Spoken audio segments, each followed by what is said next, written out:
Hello, old Sloat. Interested in buying Mrs. Byron Henry a breakfast? Good, then let's push on to Italy and get Aaron out. I want to go home.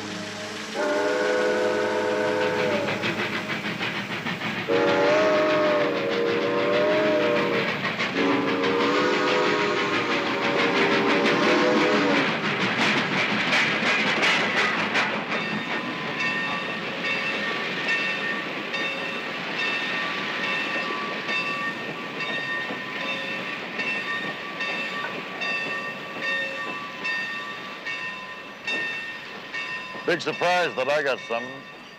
I had thought and certainly hoped that he'd forgot me. You're not all that forgettable. How far are we going? Just to Hyde Park. He has to rest.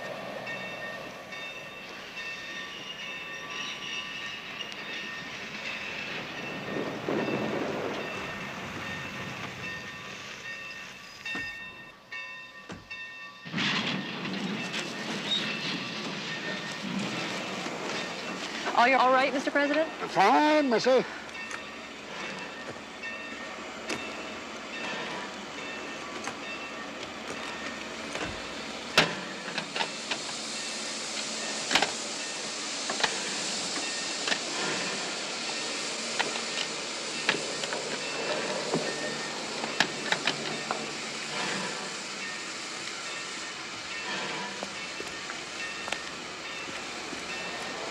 Captain Henry? Yes, ma'am. You're to sleep in the President's car. Thank you.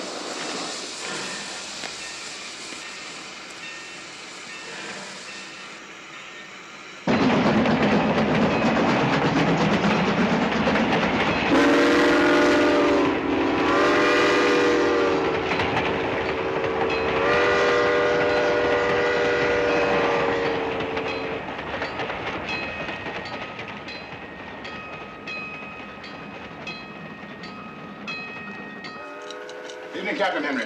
Evening, Felix. How are you? Fine, thank you. Good to have you back, sir. This way.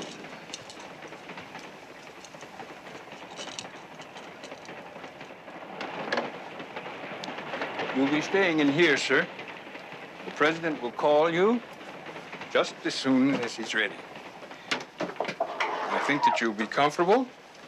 And if there's anything that you need, just buzz for me. Thank you. You're quite welcome, sir. Good night. Good night.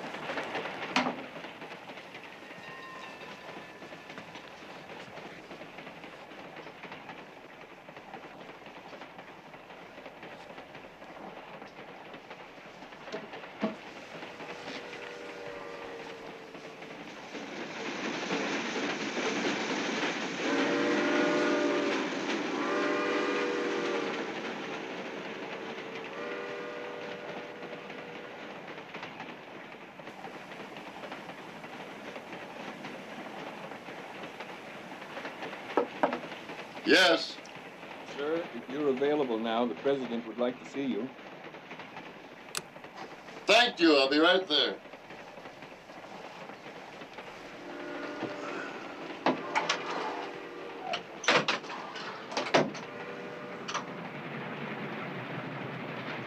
It's just at the end of the corridor, sir.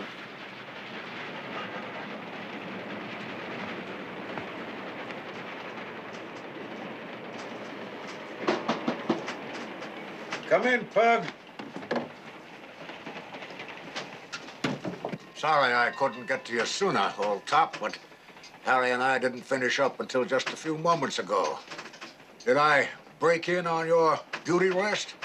Not at all, sir. Good. Sit down.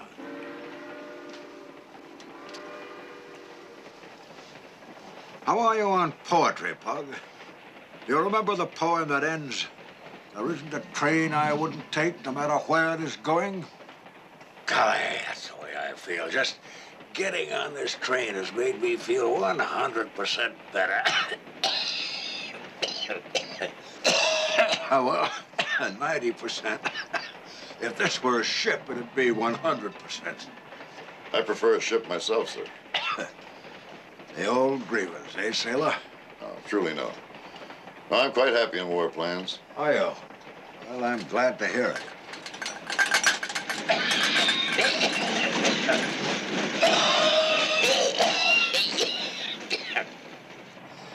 This train isn't supposed to go more than 35 miles per hour. They're shading it up there. Gotta have more of that cough medicine.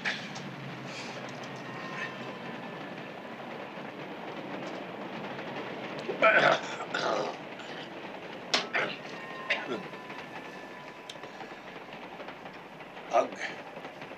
The U-boats keep working westward with this new wolf pack tactic. The sinkings are outnumbering the combined capacity of our yards plus the British yards to build new bottoms. You're aware of all that? I've heard plenty about that in these conferences. You accept the British figures? Yes, sir, I do. So do I. The point is, the minute Lend-Lease passes, we'll be sending out a vast shipment of stuff. 70 ships are standing by now to be loaded. You think Lend-Lease will pass? Oh, it'll pass. But then what? None of that stuff must land on the ocean floor, Pug. That's terribly important. British need it. They need even more the morale boost of seeing it arrive. The problem is getting it through as far as Iceland.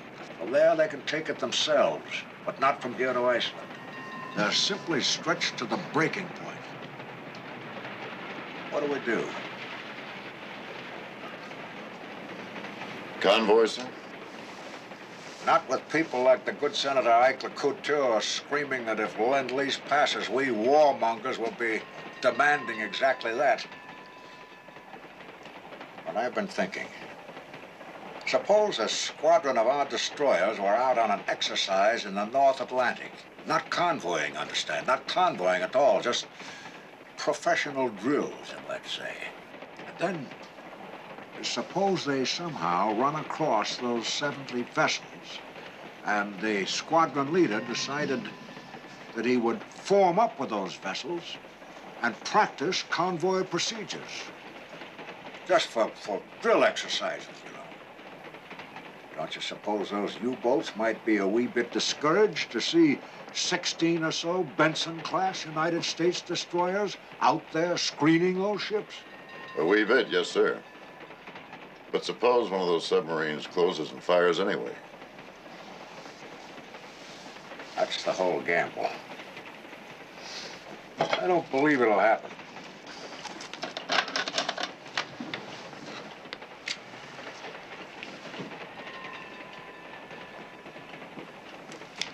Thanks. This is against doctor's orders, but I need a smoke. Hug, I want this thing done, and I'm thinking you can handle it. Go out with the destroyers. Aye, sir. It's very much like that airplane transfer you handled so well. Everything depends on its being done in the calmest, quietest, most unobtrusive way. And now tell me, what do you honestly think? It's my own idea. I haven't even discussed this with Harry. If you think it's bad, say so. But tell me why. Well, to begin with, the North Atlantic weather is atrocious. Those U-boat fellows may never see us. If they do, they will be surprised. I doubt we'll hit a trigger-happy one. Those German submariners are professional. They'll radio for instructions, and the policy question will go right on up to Hitler. That'll take some time. I think those ships have a good chance of getting through without incident.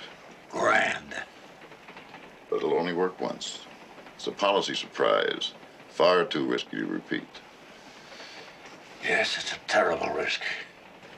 But this first shipment is the crucial one. I'll draft a plan for CNO. No, I don't want any paperwork. Talk to Preble personally.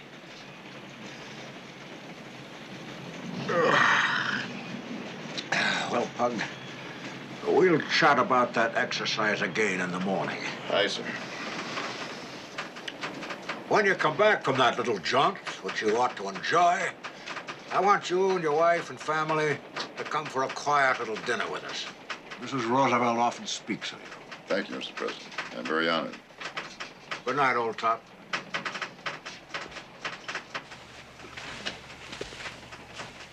Pug.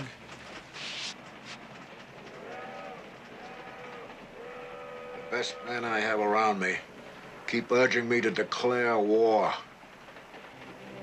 They say it's inevitable, and that it's the only way to unite the people and get them to put their backs into the war effort. I suppose you agree with them. Yes, Mr. President, I do.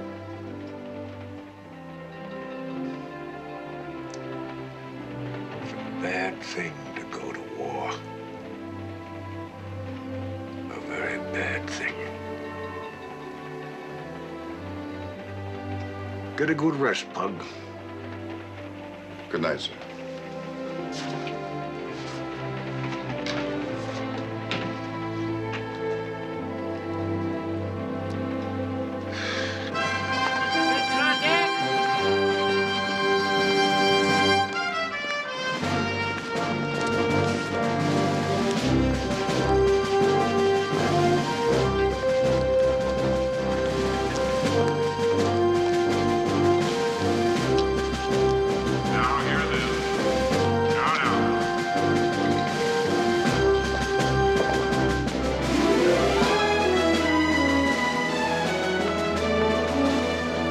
Captain Henry to see Admiral King. Very well, sir.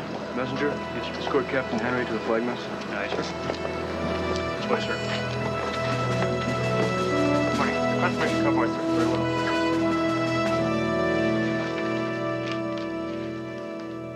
So, Captain, you are quite prepared to get the United States of America into this war all by yourself. Well, that's one way for an obscure individual to go down in history. The President and the CNO feel that this exercise can go off without incident. So you said. Suppose that judgment is wrong. Suppose a U-boat fires a fish at you. What then? I propose to fire back. That shouldn't start a war unless Hitler wants one. Hell, we're in this war anyway. Doesn't matter too much when or how the whistle blows. The Japs are going to kick off against us when it suits them. And probably when it least suits us. Well, at least this Lend-Lease business is going to get us building factories we need to fight the damn war.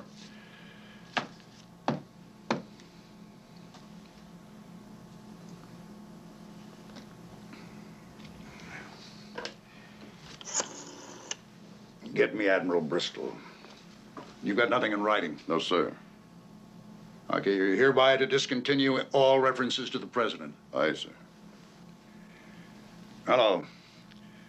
Admiral, I'm sending to your office one Captain Victor Henry, Special Observer from War Plans. He is to be regarded as my Assistant Chief of Staff with all the appropriate authority. Affirmative. He'll be in your office within the hour. Thank you.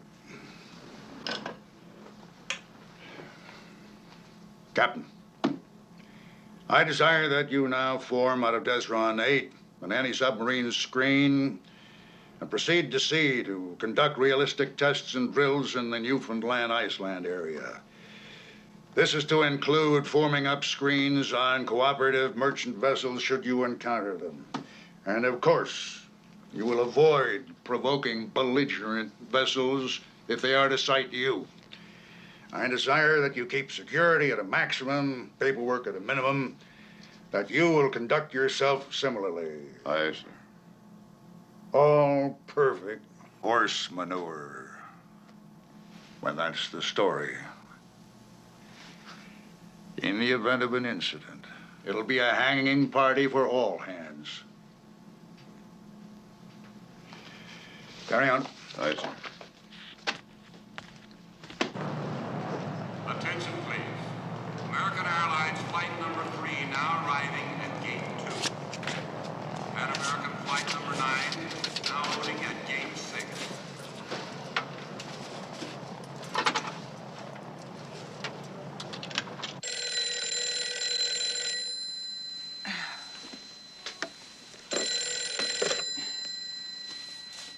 Hello. Hi, Rhoda. this is Palmer. Oh, Palmer. Did I wake you? No. Where are you? I'm right here in Washington. Washington? That's great. Where's Pug? Oh, Pug? Oh, who knows what he's up to. He's away for a couple of weeks, I guess, on some sort of hush-hush business. In that case, how'd you like to come away with me for a week? Rhoda, we owe it to ourselves and to Pug to get this thing resolved. The way we left it in New York was far from satisfactory. I know. All right, then. Well, sir, what did you have in mind? Well, you and I are going to pile in a car and drive around the South, and we'll look at magnolias and cherry blossoms and wisteria, and we'll walk and talk and, and we'll drink some tea. We will we? It's funny, for the last couple of days, I've had this strange craving for tea.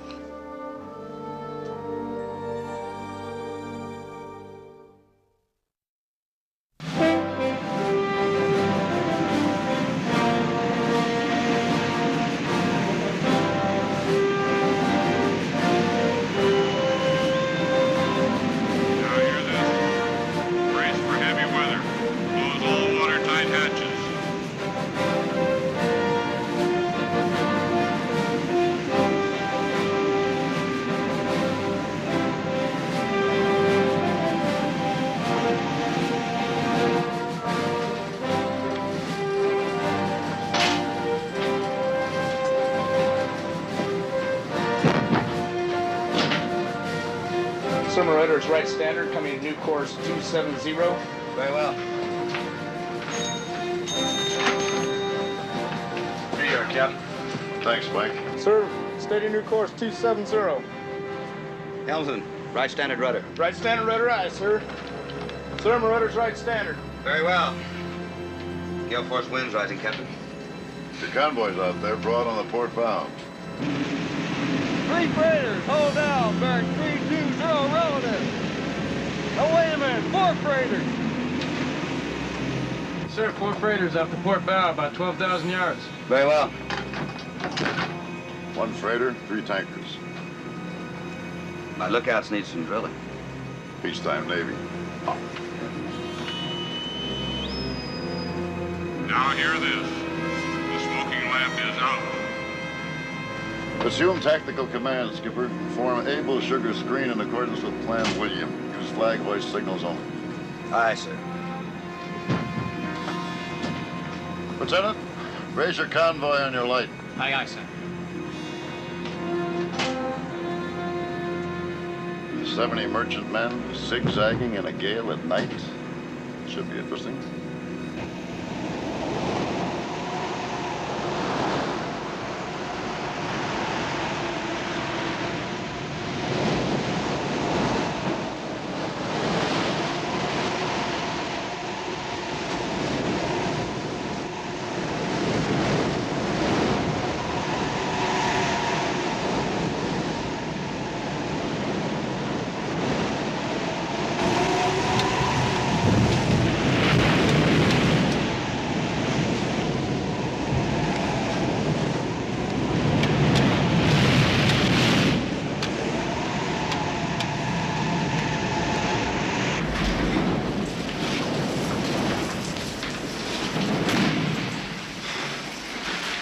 Deck cargo's still secure, sir, but we're shipping seas over the hatches. Keep an eye to starboard, Smith.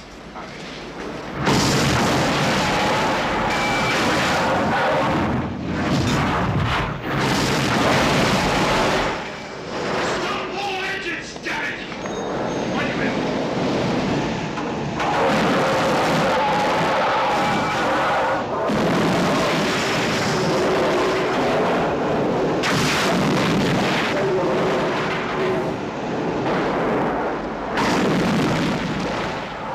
I can't make her out!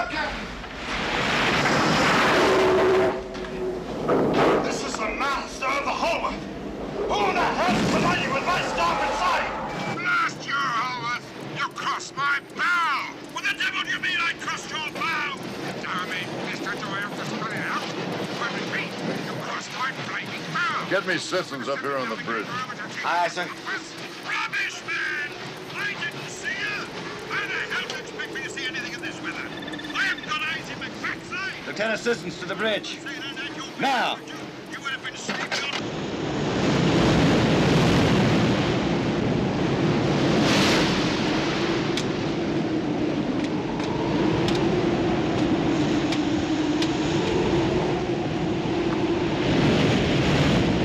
And that, my friend, if you've forgotten, is 5 cables astern and to the starboard of me. So get that heap of rust you call a ship off my weather side and quick about it. Lieutenant Sissons, don't your damned merchantmen skippers know enough to maintain radio silence when ordered to? You signal your Commodore on that infrared apparatus. Imperative, repeat, imperative. You restore and maintain convoy radio silence. Aye, aye, sir. Come on to the chart room with me, Chief.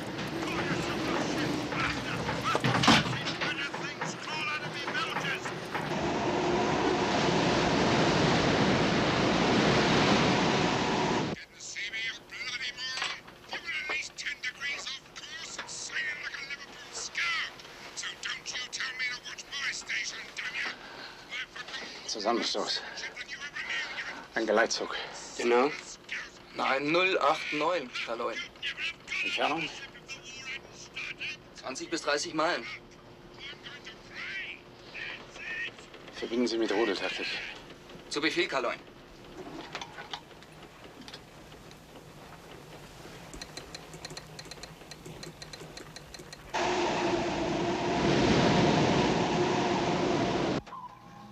Discontinue zigzagging, sir.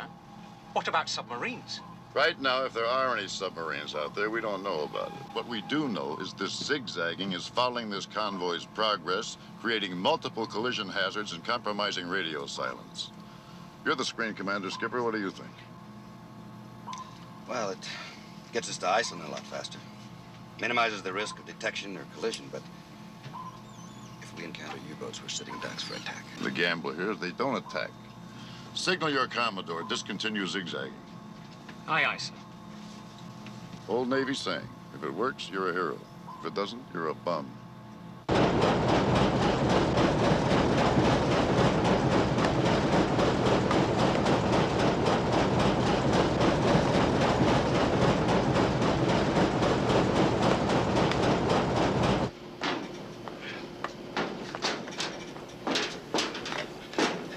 Commodore, U-235 hat Funkmeldungen eines britischen Konvoi aufgefangen. Ausgezeichnet. Wir bleiben an der Oberfläche bis 5 Uhr morgens. Dann tauchen wir und beziehen Angriffsposition. Wird eine gute Jagd. Oh, shit!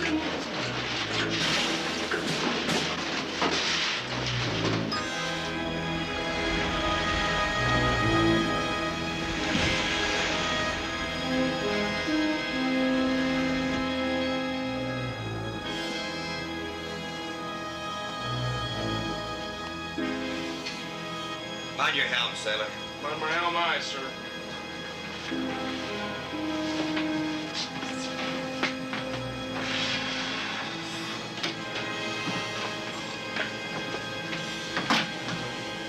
Well, sir, looks like our weather problems may be over.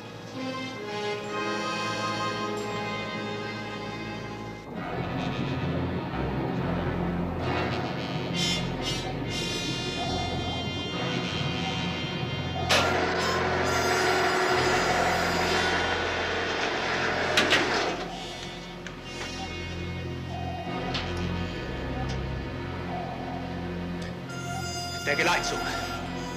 Eine Menge Schiffe. Großer Gott.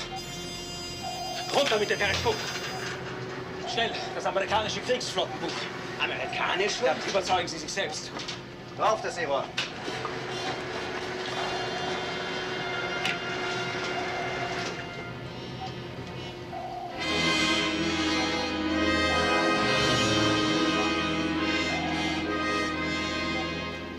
Seerohr runter. amerikanische Zerstörer. Ein ganzer Geleitzug. Schöne Scheiße. Kommodore, die Versenkung eines britischen Handelsfrachters ist doch kein Kriegsakt gegen Amerika.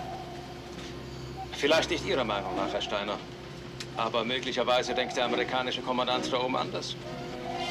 Ganz offensichtlich stehen diese Frachter unter seinem Geleitschutz. Meldung an das Pack. Wir halten einen Kurs von 12.000 Metern voraus. Zu Befehl, Kommodore. Und raus mit der Antenne. Multiple contacts on the sound gear, sir. Indications are they're submarines.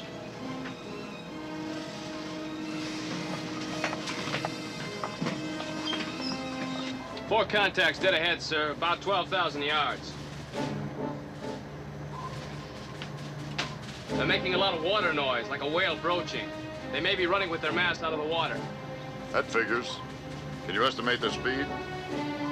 Maintaining station with us, sir. Go to general quarters, Jack. Alert the screen. Nice. General quarters, all hands, man your battle stations. General quarters, all hands, man your battle stations. General quarters, all hands, man your battle stations. This is not a drill. General quarters, all hands, man your battle stations.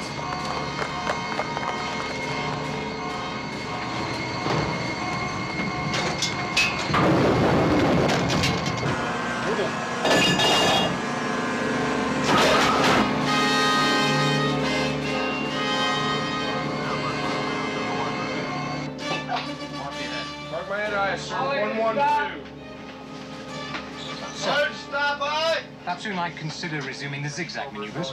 If Jerry's going to penetrate a screen of 16 destroyers, well, with 71 juicy crawling targets, zigzagging won't help much. Present course and speed, Lieutenant. No deviations. Aye, aye. We just started picking this up, sir. A very strong signal.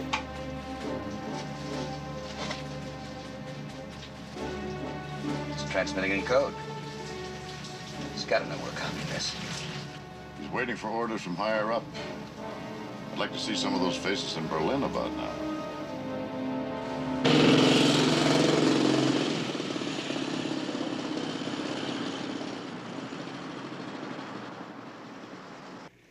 I tell you, Jodl, the screening vessels are American destroyers.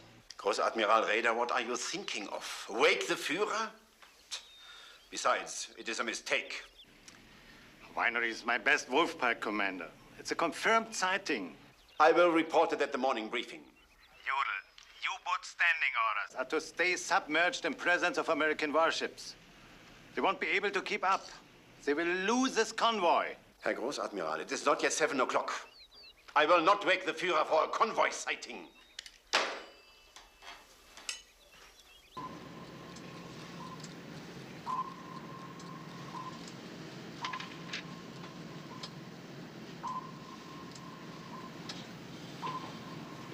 All four contacts are remaining steady on course to station, 12,000 yards ahead of us, Captain. We've got them in our sights. If they fire on the convoy, we'll take them out in the first pass. I have no intention of waiting for the convoy to be fired on, Skipper. If they submerge and start closing, you will attack with depth charges. If they surface and close, you will engage with gunfire. Aye, sir. If they keep their distance, submerged or surfaced, we'll keep ours. Aye, sir. Contact still maintaining course and speed with us, sir. Very well. Herr Großadmiral, I said I'd call you when the morning briefing is over. I beg you, Jodl. Make this the first item of the conference. Telephone me immediately. First comes the Yugoslavian crisis. That is more important.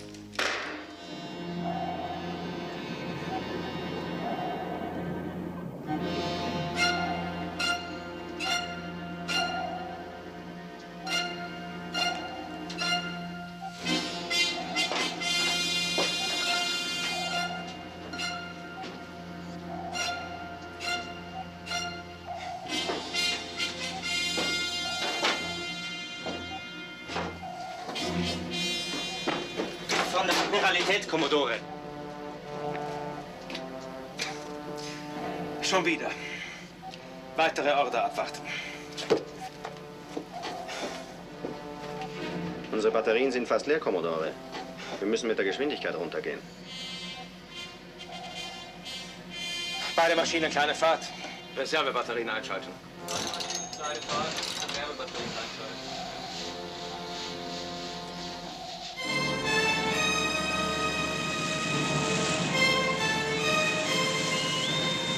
Now hear this. Set condition maker.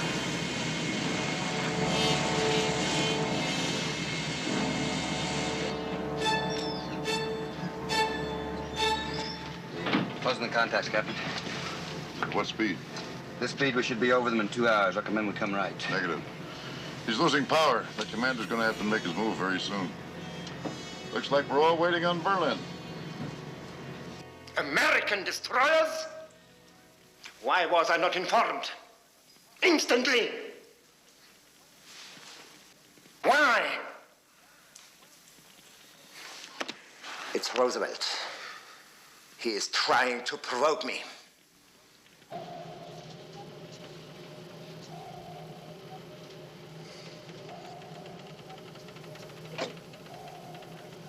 Melden, Entfernung 3200 Meter, Kommodore. Sie verringert sich. Jetzt sind schon 5,5 Stunden. Worauf warten die in Berlin? Lautsprecher einschalten.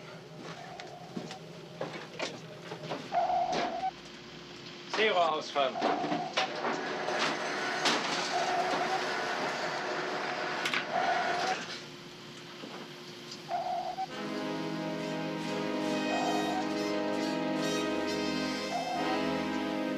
Sie wissen, dass wir hier sind. Warum weichen Sie nicht aus?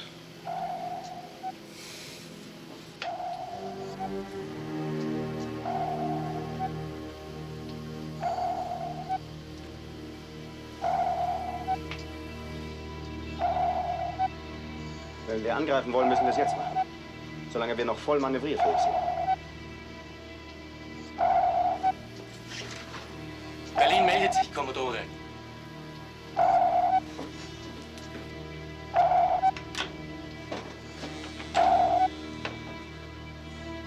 $2,600 yards and closing, sir.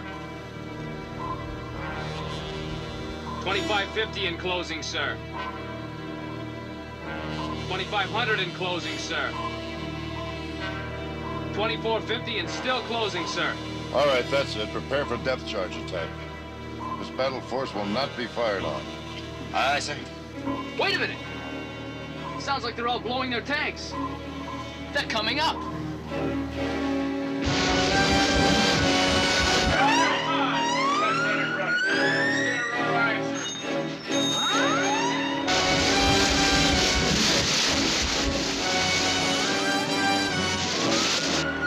Bloody fools!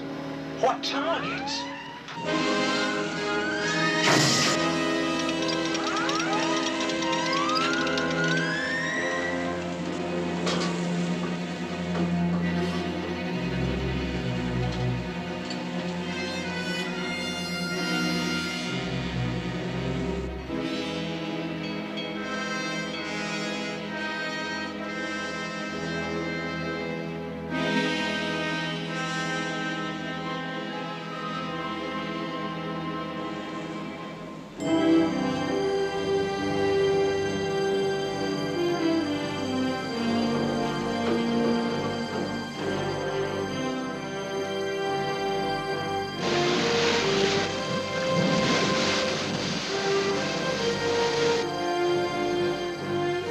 Looks like he's throwing in the towel, sir.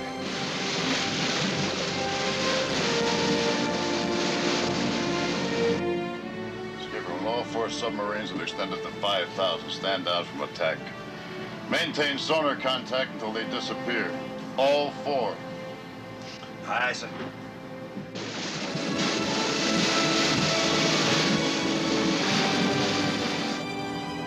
It worked, Captain.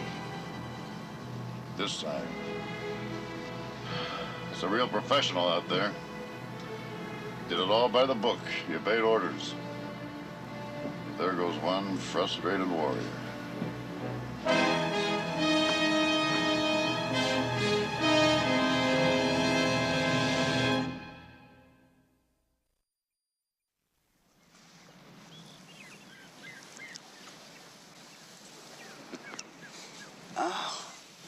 Dear heaven.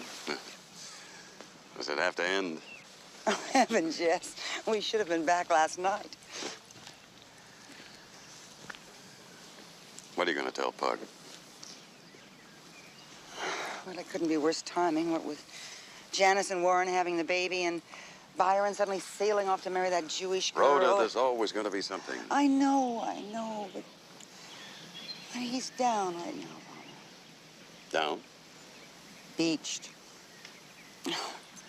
Oh, you have to be Navy to understand. With the Navy expanding like mad, his classmates are all getting battleships and destroyer flotillas and cruisers, and he's stuck in shore duty again. He's had 10 years of it. He's in war plans. Oh, I know. War plans sounds glamorous, but flag rank depends on Blue Water Command, not on desk jobs. It's a lousy system. Wives. The Navy wives always know the score. Gals who used to be my closest friends are suddenly cooling off. My man is falling out of the race. And it's not the time to hit him. I know. But how can I not tell him? I'll find a way.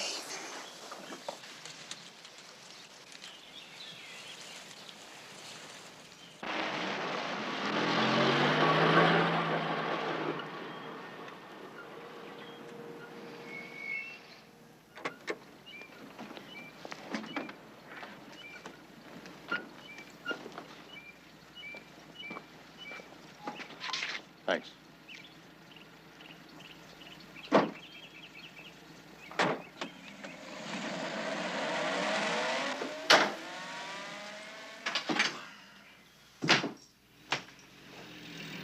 Hey, honey, he's home. Man the bar. Darling.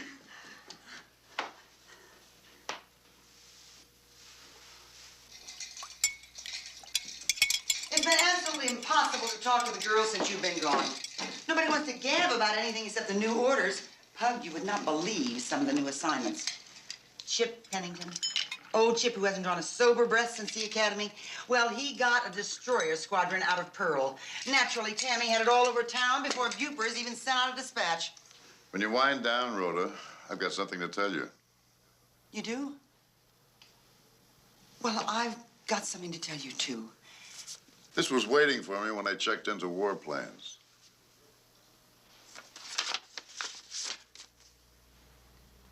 Dinner at the White House. But what is it, Pug? I mean, is it a state banquet or something, or one of those huge affairs? No. Just a quiet dinner. Our family, the President and Mrs. Roosevelt. Pug. Oh, Pug, just us and the Roosevelts? What have you been up to? Nothing. A little errand running. This is just a carrot for the donkey. A carrot for the donkey? It's magnificent. It's fantastic. Oh, wait till Tammy hears about this. And Elaine Foley, too. Oh, God. Simmer down. Oh, what on earth am I going to wear? I'll have to shop like mad. You have something you wanted to tell me? What? You wanted to tell me something? Oh, no, nothing. God knows you've blown it clear out of my mind. Oh, Pug. Pug, just us and the Roosevelts.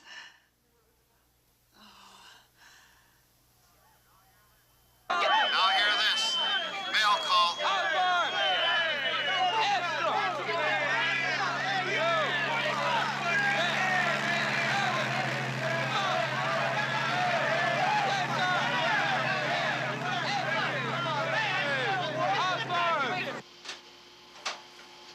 Bell for you, Mr. Henry.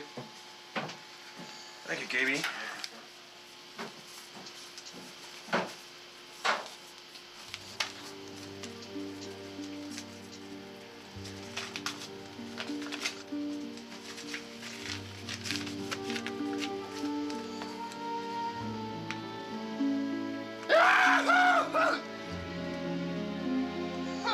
What in blazes is going on? Hey, take a look at this one.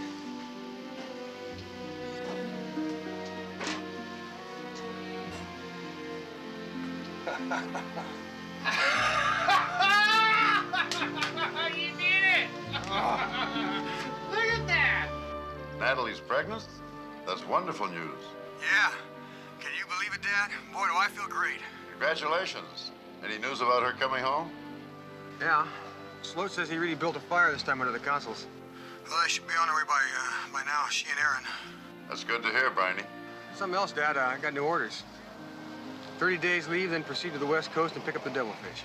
Fleet submarine, huh? Really coming up in the world. You said it. Here's another one for you. You're invited to dinner at the White House on the 26th. I'll cut it out, Dad. Your mother and Madeline, too. Warren probably couldn't fly in from Pearl on time, but if you're around, you may as well come. Something to tell your children.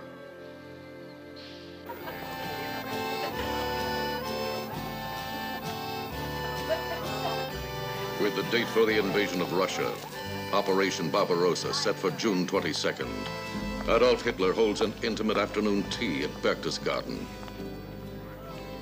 Finally, he is notified that the most important guest has just arrived. Summoned by the Führer, Gestapo Chief Heinrich Himmler is here to discuss a matter cloaked in such secrecy that only a handful of top Nazi leaders know of its existence. Stop right there, Himmler.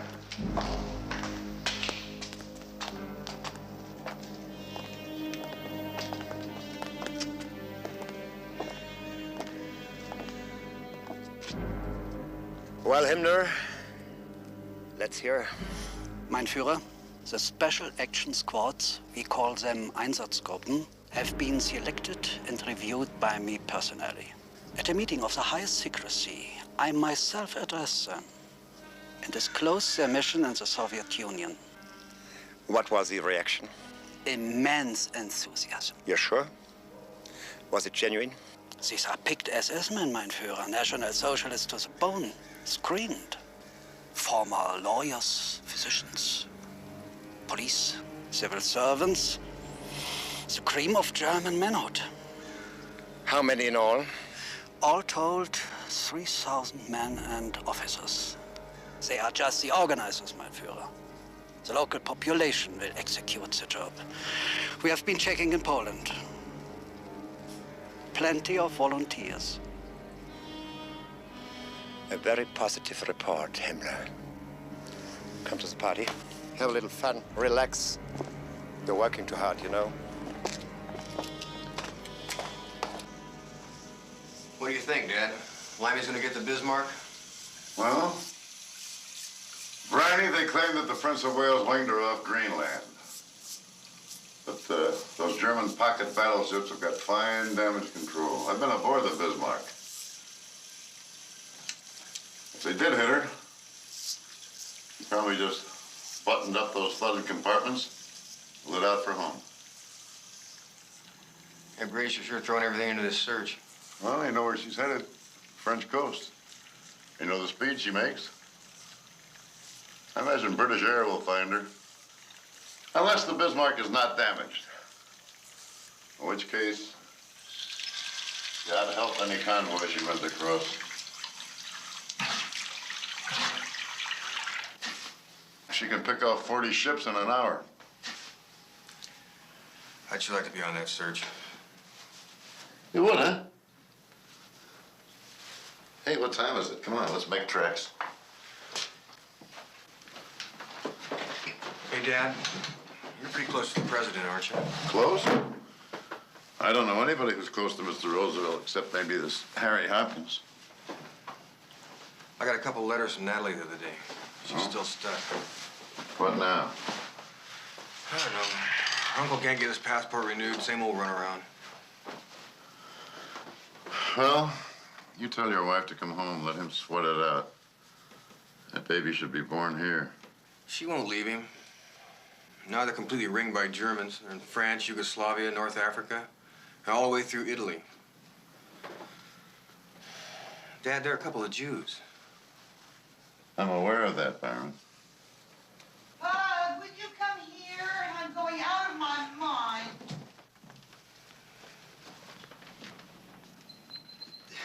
Yes, Rilla?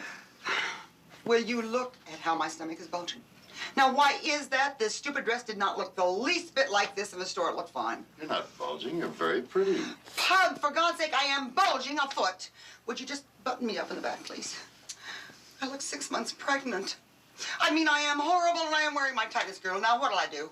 You'll do just fine. Oh,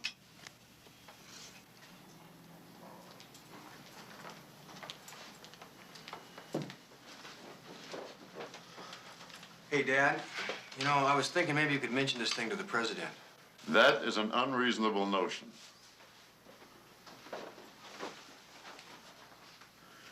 Byron, I don't think that your wife's uncle's citizenship mess is a suitable problem to submit to the President of the United States. Well, just where would you suggest I submit it, then? for heaven's sake, what are you two jawing about? Pug, will you put on your jacket and come along? Madeline's waiting at the railroad station. Yes, dear.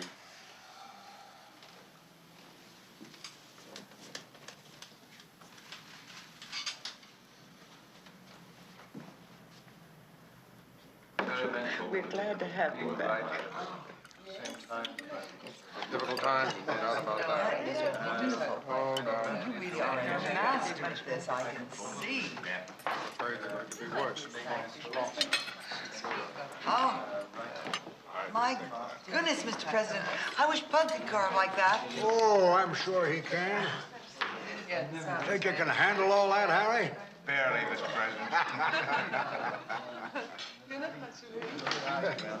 I do like a slice of ham, though, don't you, Rhoda? Oh, yes. Not a steak, not a sliver either.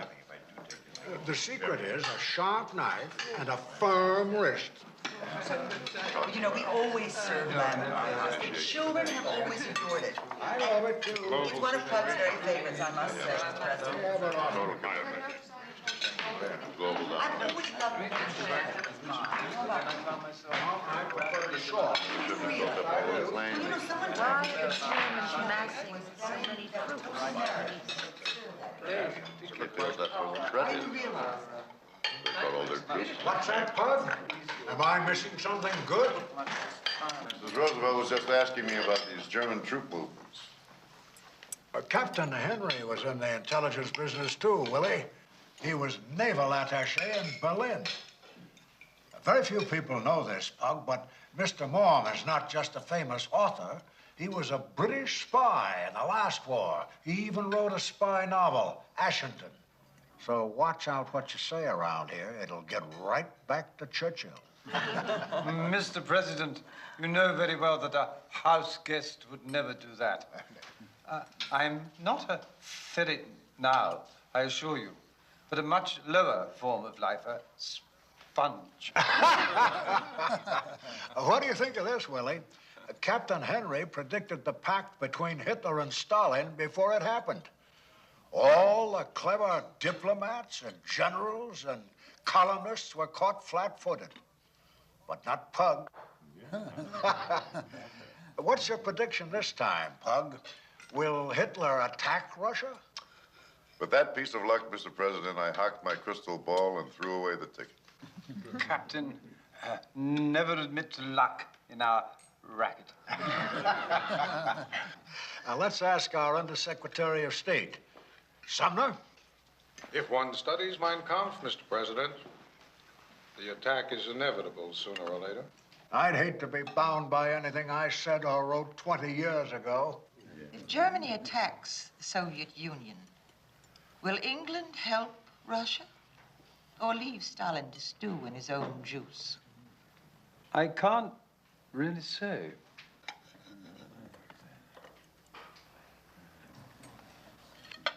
You know, Willie, a lot of folks here don't believe the story that Rudolf Hess is crazy. They say he was sent over to advise your people of the coming attack on Russia and to get a hands-off agreement in exchange for a promise to help you keep the empire. That very plan is in Mein Kampf. Sumner, do you think we could explain it to the American people if the British did not help Russia? I think that would finish off aid to England, Mr. President. If Hitler is a menace to mankind, that's one thing. If he's just a menace to the British Empire, that is something very different.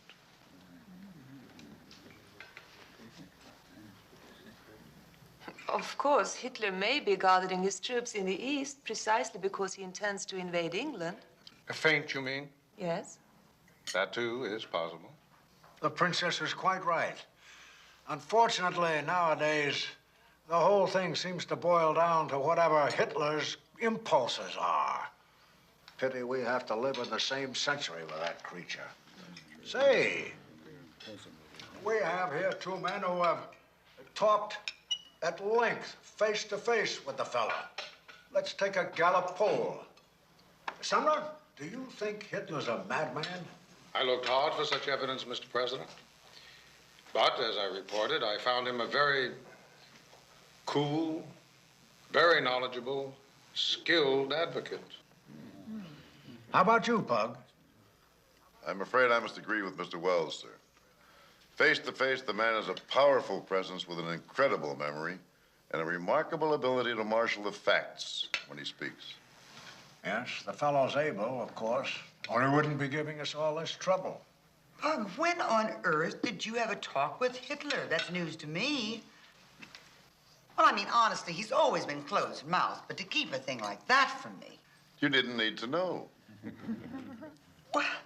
Captain Henry, I bow to a professional.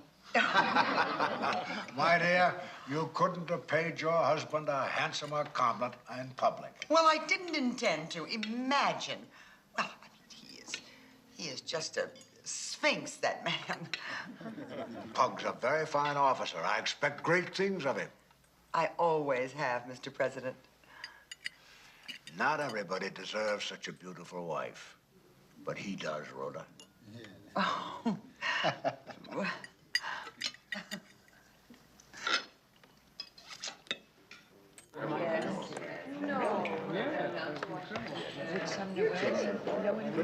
Oh, thank you, Mr. President. Bud brought that to me. He always brings me something wherever he's been. Oh, keep track of it. I do. It gives me an opportunity. I believe he brought this to me from the Orient. Some lovely things.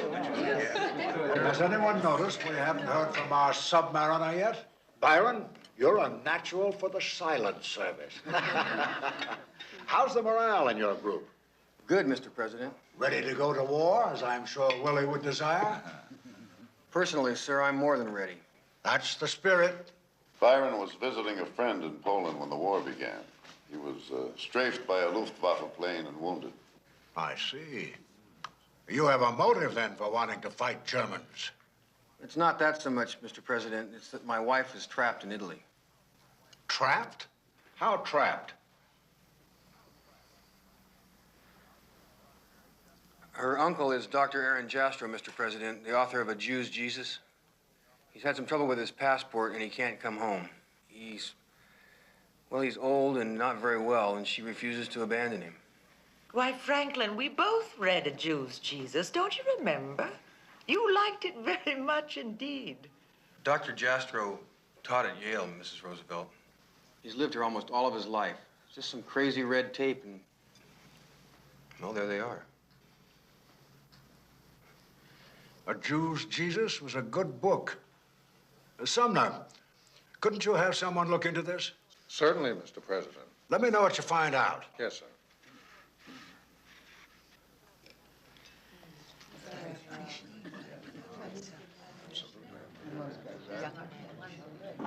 I haven't read the book myself. Well, you should. Really? It's a classic. Oh. Beg your pardon, Mr. President. Yes, yes, let me have it.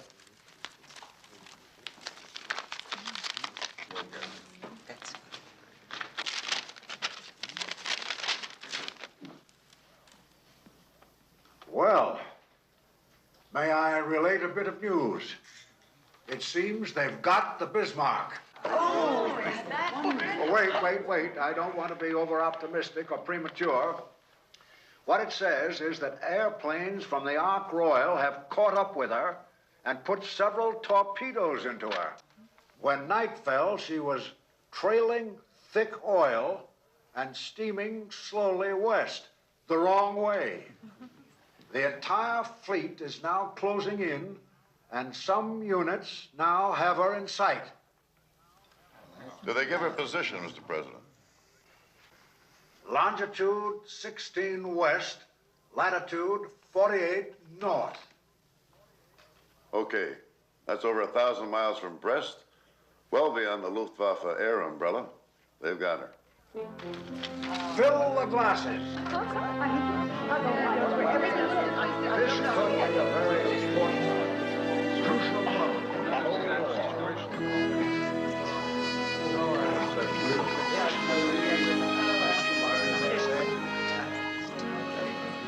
The British Navy.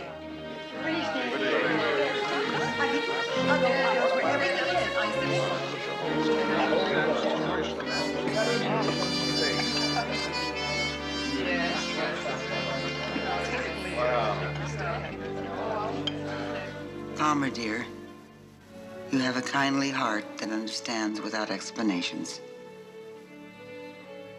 I cannot do it. My love and everlasting thanks for offering me more than I deserve or can accept. I'll never forget, and I hope we will be friends forever. Forgive me.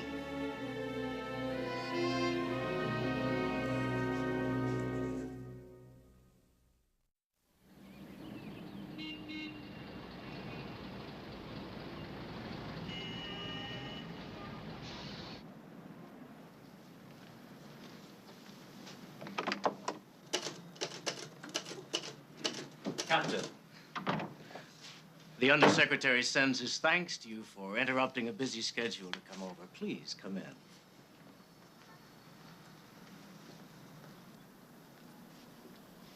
in. Please, sit down. Cigarette? Thank you.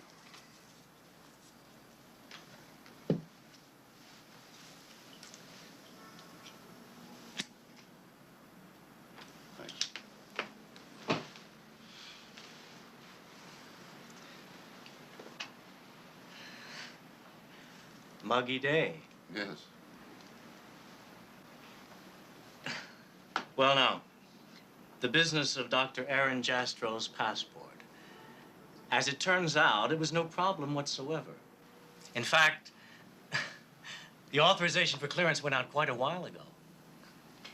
It may have been delayed a bit en route, but we've double-checked by cable, and it's all set. He can pick up his passport whenever he wishes in Rome, and he's been so informed. Good. That was fast work. As I say, there was no work to do. It had already been taken care of. Well, my boy will be mighty glad to hear about this. Oh, about your son. I hope you'll take this in the right spirit. The Undersecretary was a bit disconcerted to have this thing raised at the President's table. So was I.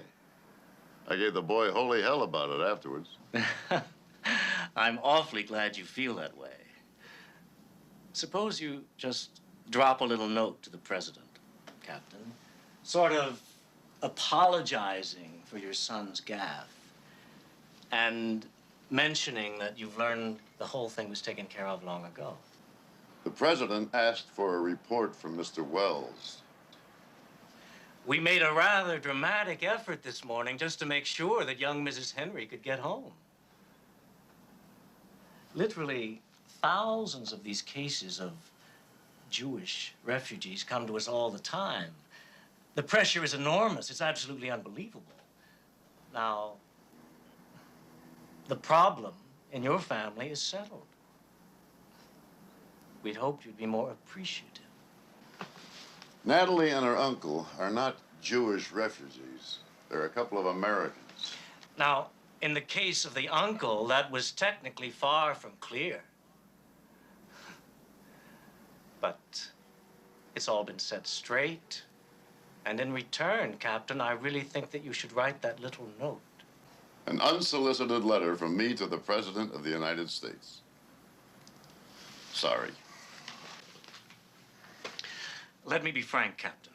The Undersecretary wants a report from me to forward to the President. Now, just a word from you would conclude the matter. Mr. Whitman, why was a distinguished man like Aaron Jastrow stopped on a passport technicality when he wanted to come home? Certainly that's what the President wants to know, and I can't give him the answer. Can you? Okay. Obviously, you can't either. I suggest that whoever can had better try. Now, is there anything else? Captain Henry, the Undersecretary may find your refusal hard to understand. You're flouting a direct request from the State Department. I work for the Navy Department. Many thanks.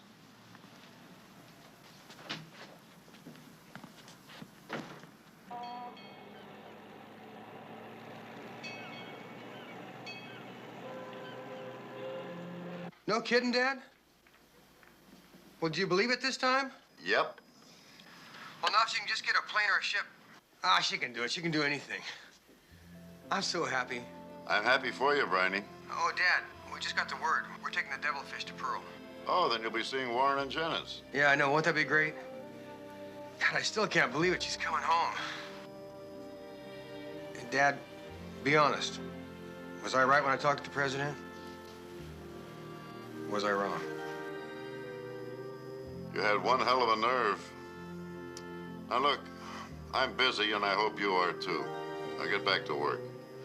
And write when you get to Hawaii. Bye. Yeah, bye.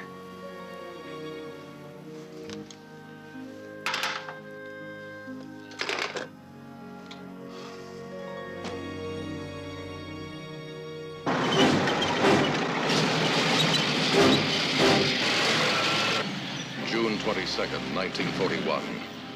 The German army of 3.5 million men is deployed along a 1,000-mile eastern front. From the icy Baltic to the warm Black Sea.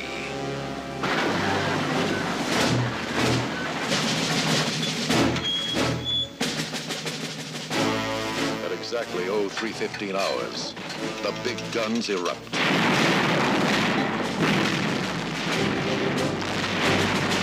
Barbarossa, Adolf Hitler's invasion of Russia, is launched.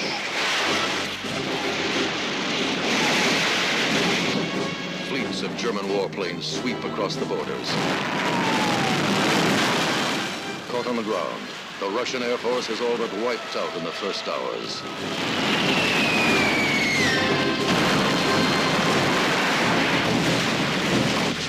The 4.5 million man Russian army buckles under the onslaught.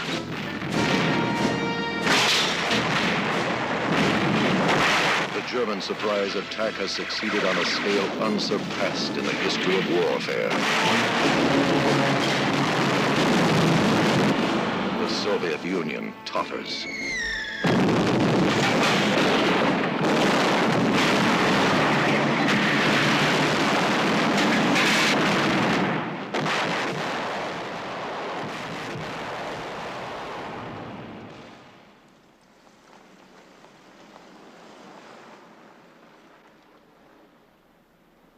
Field Marshal Sir John Dill, Chief of the Imperial General Staff, hastens down from London to Chequers, Churchill's country home.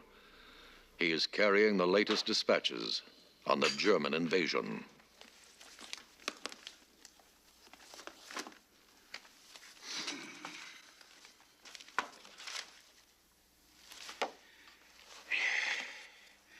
Our intelligence warned me of this, and I warned Stalin, but he ignored me.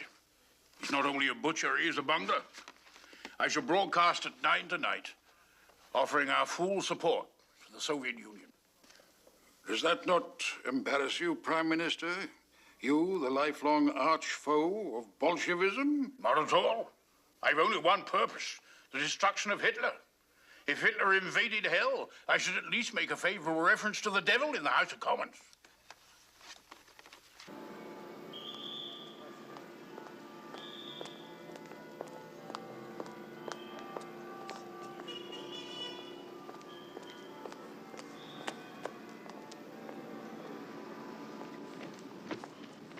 All'alba ieri la Germania ha dichiarato guerra alla Russia ed ha attaccato 2 miglia del fronte orientale russo, dall'Artico ai Balcani.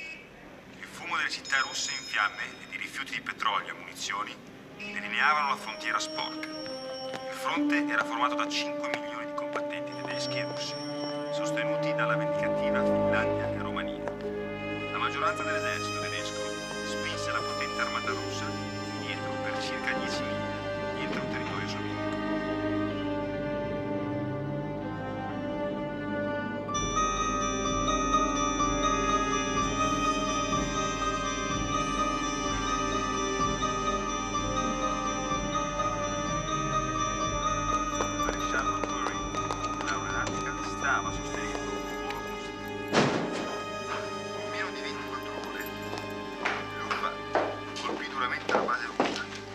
So, you've heard the splendid news, huh?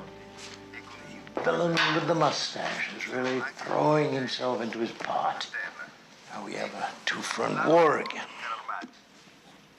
I've just come from the immigration office. Our seats to Lisbon have been canceled. They were requisitioned by the military. So we have no exit permits? Oh, no, on the contrary, I do. How on earth did you accomplish that? I pleaded complications with my pregnancy and arranged for a short medical visit to Zurich with you along to accompany the invalid for her safety en route. When we get there, then what? We'll just stay until we can arrange for safe passage to the United States. Natalie, I know how badly you want to get home, and I understand that. But when I think of my lovely house standing there, empty... Aaron, for God's sakes, are you going to suggest you'd even consider staying on the same continent with the Germans? My dear, don't be impatient with me. You were an infant during the last war. The talk was the same. The Huns were always spearing Belgian babies on bayonets and cutting the breasts off nuns. And then I spent a year with some truly wonderful people in Munich. There are Germans and Germans. Do you know who I rode up with on the elevator just now? No, who? One of the Nazis Byron and I had that run-in with in Lisbon. Did he recognize you? I don't know, but he gave me quite a stare. Well, my dear, I wouldn't worry if I were you. These men stare for a living. Aaron, aren't you the least bit alarmed? I mean, we've been here now for 3 weeks, and they keep finding one reason or another not to allow us to leave. Doesn't that seem strange to you? Aaron, I don't think they want you to leave. Natalie, that is preposterous. No, it's not. You're important. They probably think they can use you. Aaron, I'm going to Zurich next week with or without you. My baby's not going to be born in a fascist country at war.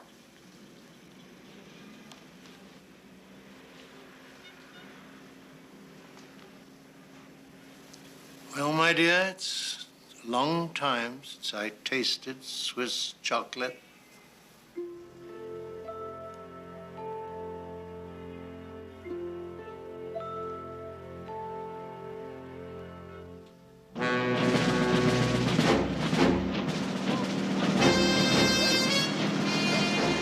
The second day of the invasion. Adolf Hitler travels from Berlin to his new advanced army headquarters on the Eastern Front.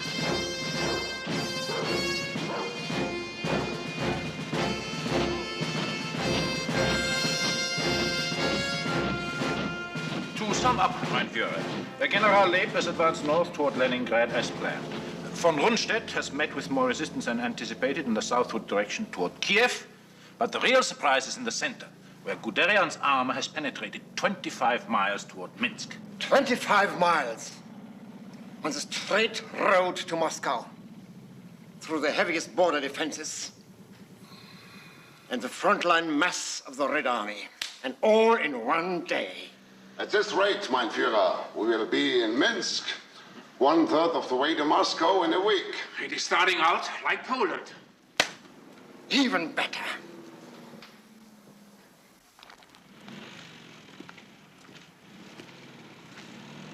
What word from Himmler?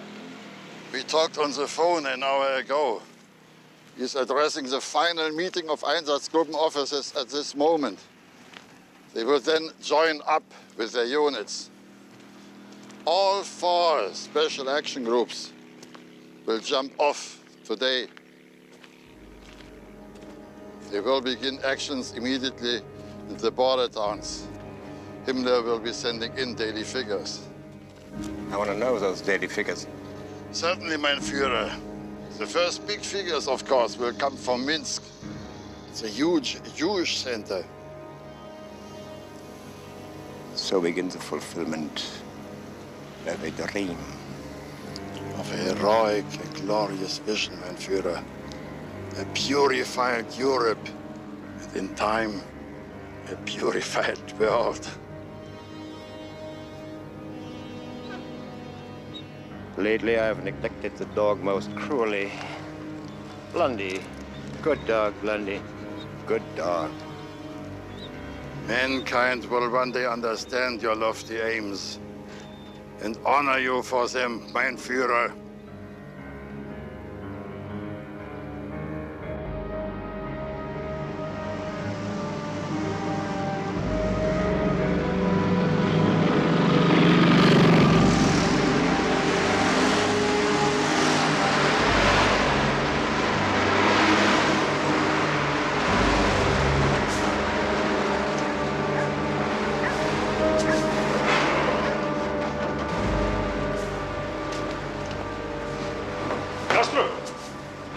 Пора начинать доставку груженных уже готов. Да, конечно.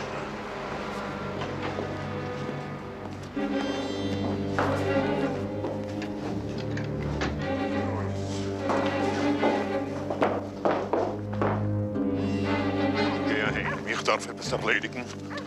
Und er geht heimkommen. Wo steht sie? Gehen weg von dannen. Heint in der Früh.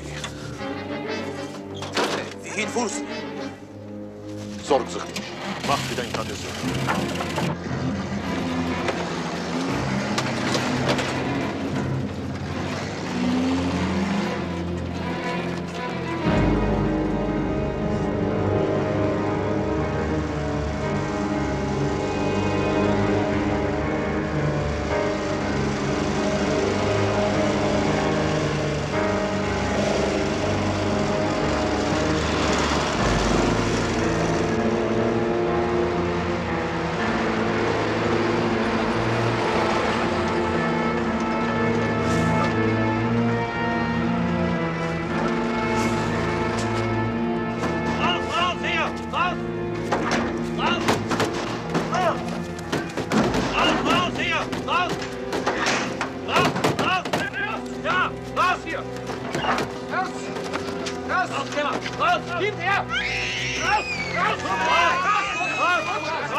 Der Schnellzug nach Paris fährt auf Gleise Nummer 11. Abfahrt 12:15 Uhr. Le train international pour Paris à midi 15 partira sur voie. Hair. Oh, what foul idiocy war is. Europe is such a rich continent. These bloody fools keep laying waste to it time and time again. Tell me, Bunky, do you like Zurich better than Lisbon? Well, the tragic refugee thing goes on here, too, but less visibly, less acutely. In Lisbon, it was just too horrible. Will the Swiss send our passports over to the consulate to you? No, you'll pick them up here on your way back to Rome. But my darling, we have no intention of going back to Rome. What are you talking about? We are going to take the first plane, train, or goat cart out of here. Whatever gets us back to the good old USA. Oh, Bunky, don't be angry. Obviously, I couldn't talk to you about it on the phone, but it's the whole point of our trip. I'm not angry, Natalie. But I'm afraid it won't work. Why on earth not? Well, you're not a problem, but Dr. Jastro got through immigration on my parole. He has no transit visa. Well, I thought things were going too easily. Bunky, wild horses can't get me back to Rome, and that is that. I mean, you've got to find a way to clear Aaron. He's here now, his passport's as good as gold, and I just know you can solve it.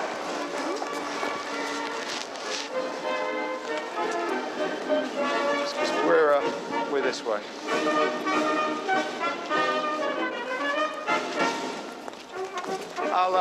I'll drop you at the hotel, and your doctor's appointment is this afternoon. Right here.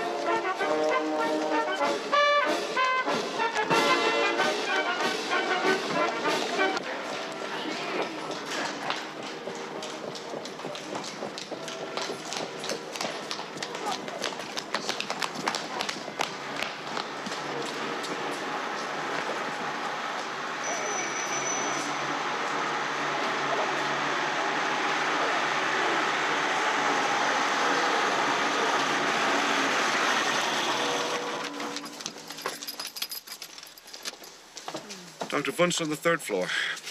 Thanks, Bunky. Natalie, you've caught me unawares. I need a little more time. But my permit runs out in 10 days. I'll look into it. Thank you. Bye-bye. Bye.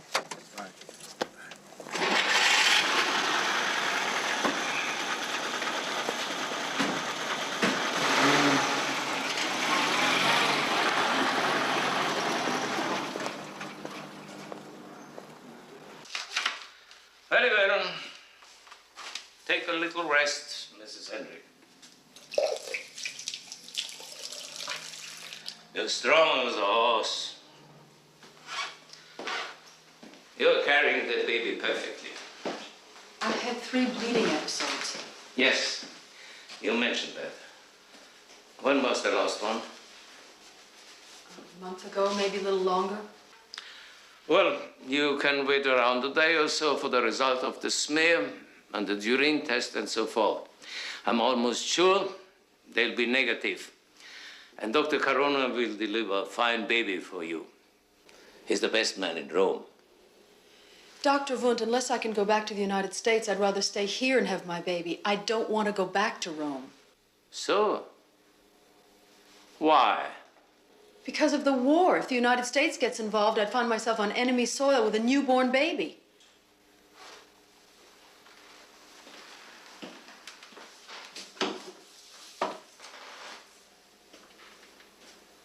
Henry. What kind of name is that? Scotch, I guess. Scotch-English. And your maiden name is Jastro, you said. Is that Scotch-English too? It's Polish.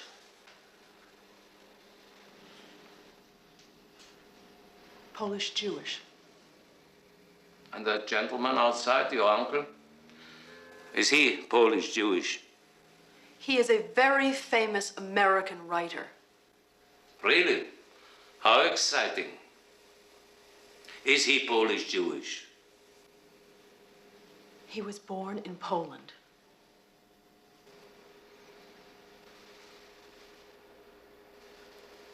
Well, You can get dressed now. Then come into the other room, please.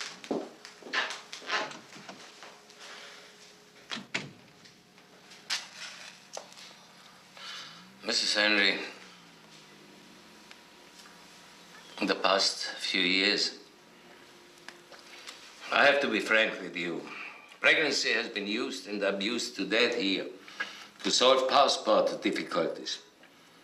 The immigration authorities have become very hard. I am an alien myself, and my license can easily be revoked. Do I make myself clear? But I'm not having any passport difficulties, none whatsoever. Mrs. Henry, a flight to Rome is no problem for you. Nothing to justify an extension of your stay. I will see you tomorrow at 5:15, and we will discuss your tests.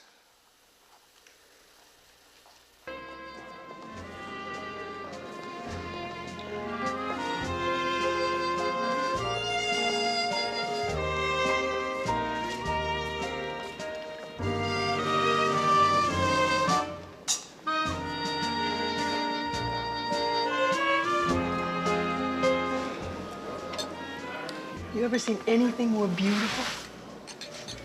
You know, everyone should have to live in a blackout for a couple of months so they can appreciate the lights. Do you know what Zurich reminds me of? Luna Park in Coney Island when I was a little girl. You walked in this blaze of lights, millions and millions of yellow bulbs.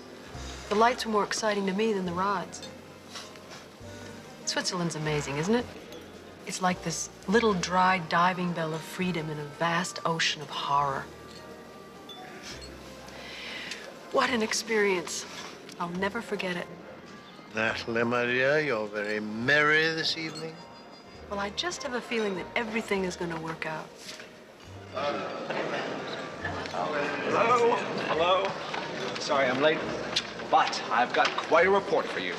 Well, is it all arranged? Well, we're not in bad shape. Say, I've been on the teletype to Rome. Your Byron outdid himself, didn't he? Talking to President Roosevelt about your uncle's passport. President Roosevelt, what are you talking about? You don't know?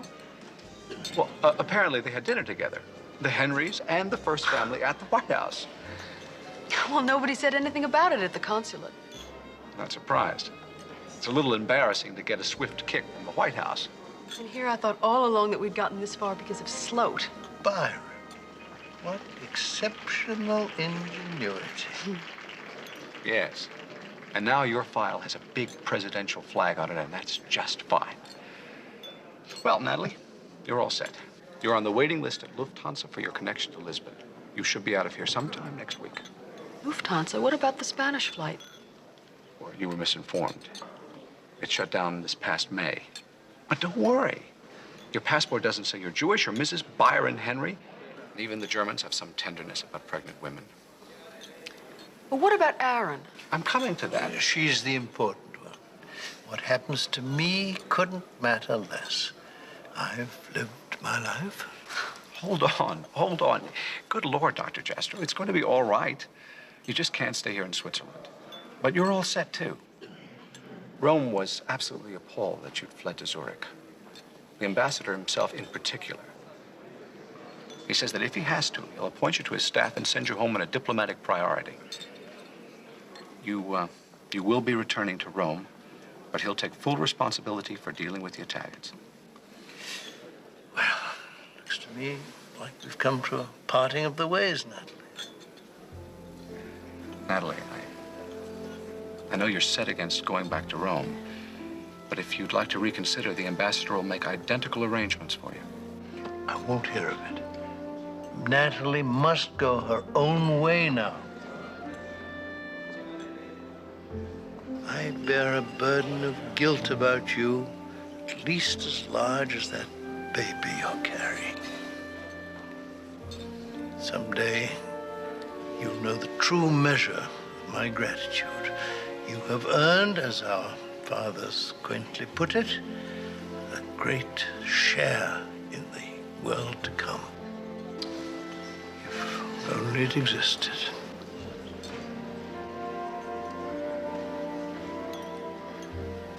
All right, Aaron, but this parting is going to be very, very strange for me. Well, then you're all set. Dr. Jastro, you return to Rome tomorrow afternoon. It is strange how easy it is to go back, like sliding down a greased slope. Only the other direction is hard.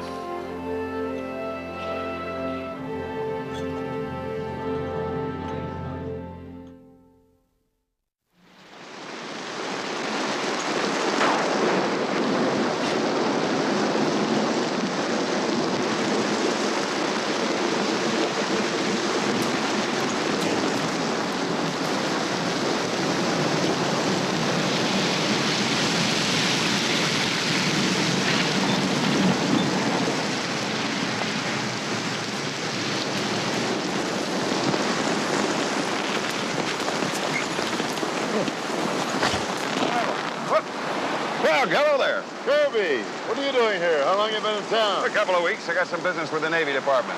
Why don't you come home with me for a drink? Better still join me for dinner. Oh, thanks, Pug. I don't think I can. Oh, that's too bad. I'm batching it. Oh, where's Rhoda? She's in New York shopping. You sure you can't join me? Just means telling the cook to throw in a couple of more chops. Well, sure, why not? I've done a lot of eating alone lately. This will keep till tomorrow. Great. Come on.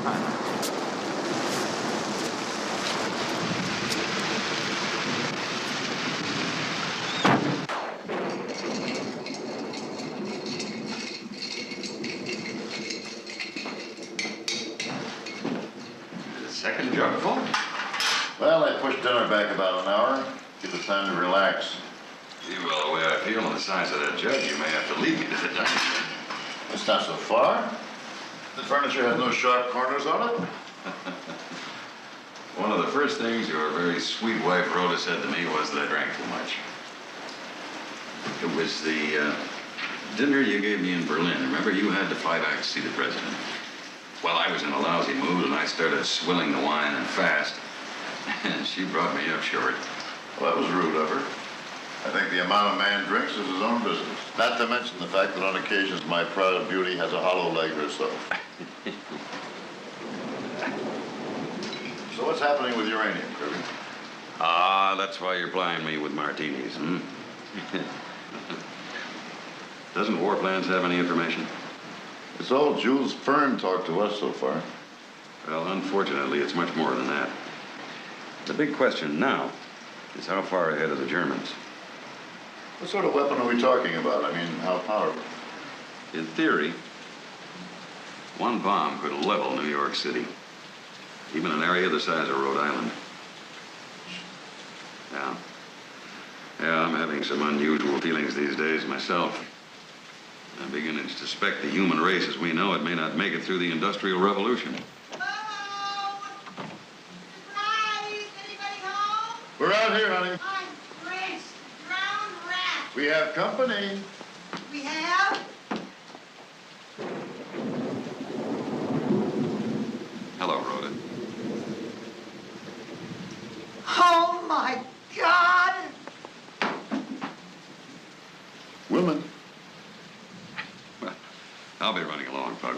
What are you talking about? Well, Rhoda's home. I don't want to intrude, and I really got 100 things I have to do. Don't be ridiculous. Sit back down, have yourself another shorty, and I'll be right with you.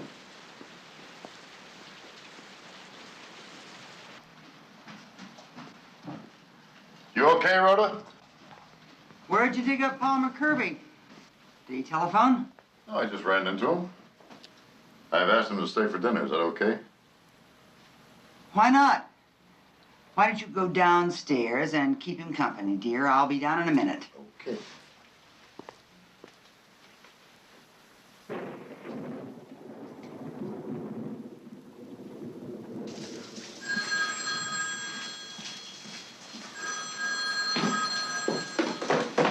Hello.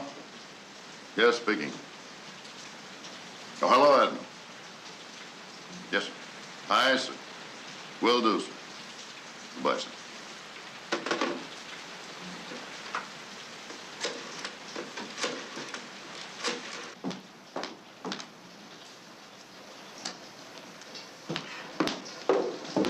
Well, quick change artistry. Well, I hope so. When I got here, I looked like the witch in Snow White. I just had a call from Admiral King. He's at the department. Oh, no, Pug. What about dinner? You and Fred go ahead and have dinner, and I'll call you as soon as I find out what it's about.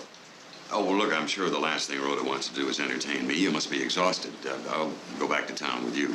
Look at her, Fred. Does she look exhausted to you? Here's my taxi.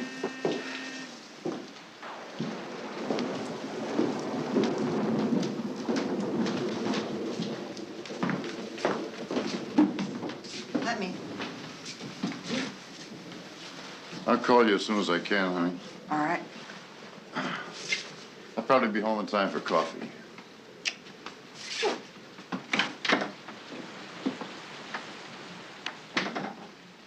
Pug doesn't realize he put you on the spot. I'll be going.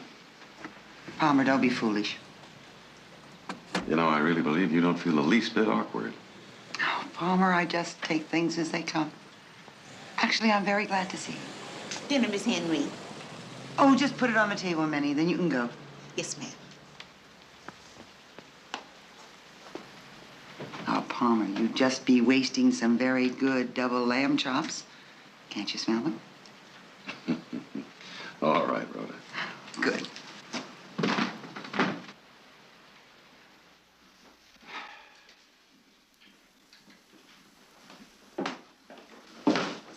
A little more Saint-Julien with the cheese?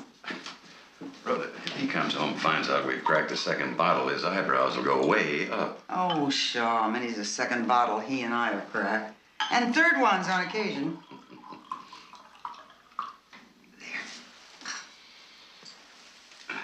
Oh, isn't this pleasant? Doesn't this porch remind you of the house in Berlin?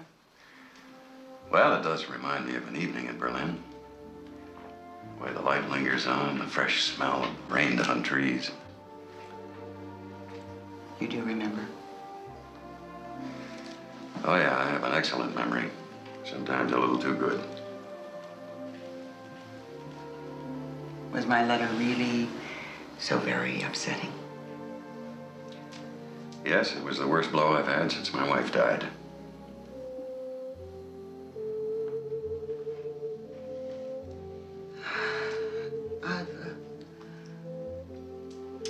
I've been trying to think how to tell you this without sounding like a flibbertigibbet.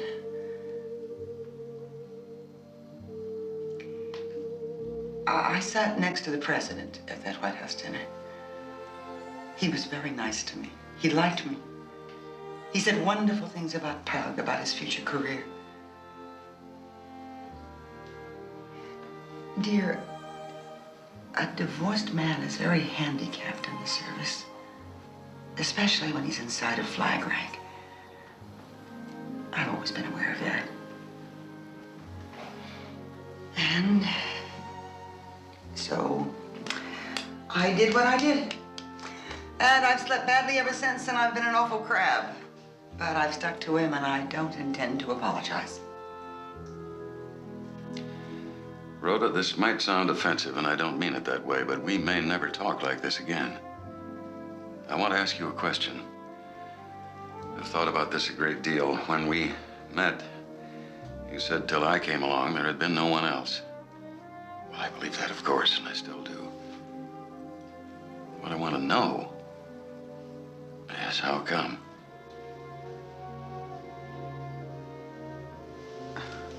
No, I've made you angry. No.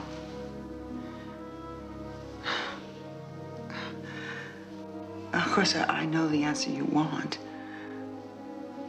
That you were irresistible. That there has never remotely been anyone like you. And that's true enough. Still, I've had my chances. And I don't just mean drunken passes at the officers' club. There have been times. But to be absolutely honest, those men were all naval officers just like Pug. None of them measured up or even came close. Oh, don't get me wrong. I'm not blaming Pug for what happened this time. That would be too low. But he does shut me out so much. He's a fanatic, you know, about getting things done. That's an American trait. I'm the same kind of fanatic. But when you were in Berlin, whether you knew it or not, you were courting me.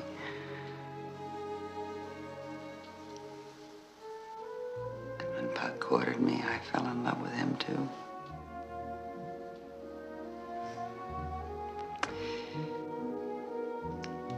Just one thing more. Though you, of all people, may give me the horse laugh, I'm a good woman, Palmer. At least I think I am. And so, with one thing and another, there has been no one else. Nor will there be. I'm a quiet grandma now. That's that.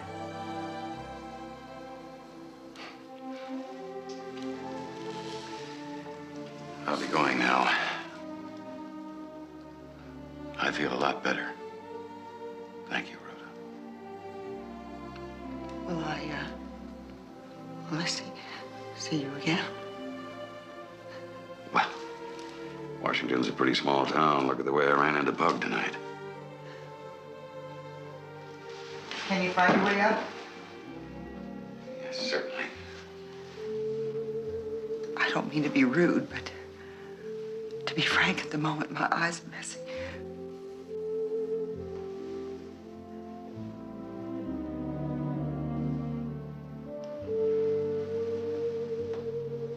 How very continental and sweet.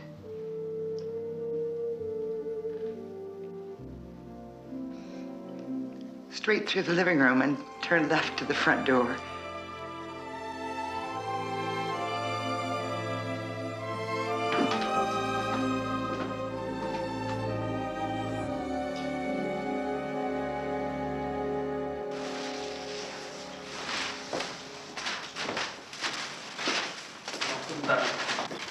Mrs. Henry, my key, please. اتقتلت. بريد.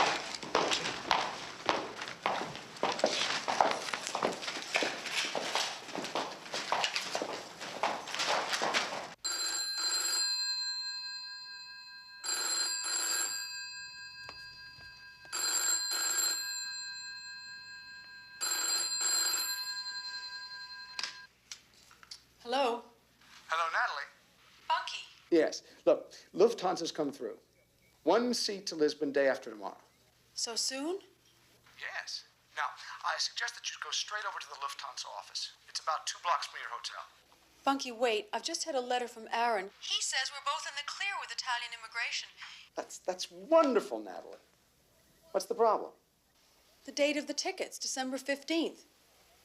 If everything goes on schedule, I'd be a mother by then. I'd have my baby in Rome. Look, I know how you feel about that, Natalie, but I do think you should consider the alternative. Although I'm absolutely sure there'll be no problem with Lufthansa. You'll still be in Nazi hands for over 20 hours. Look, I can't presume to make your decision for you, but I do know what Leslie Sloat would say. And Byron, too. I know. Play it safe. Go back to Rome. Exactly. Listen, Natalie, if there's anything I can do, just call me, will you? Thanks, Bunky. You've been a dear. Keep me posted, okay? Bye-bye. Bye.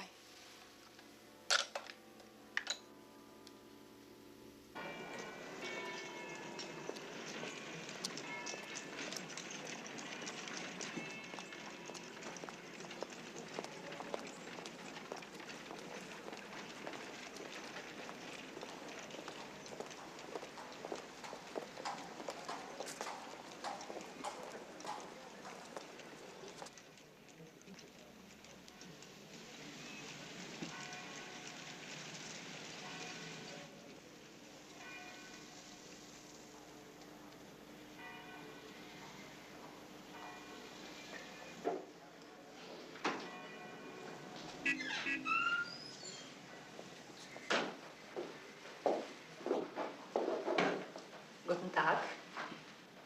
Good afternoon. The American consul, Bunker Thurston, made a reservation for me to go to Lisbon on Thursday. Oh, Mrs. Byron Henry. Yes. Fine. Your passport? Do you have the reservation? Yes. Let me have your passport, please.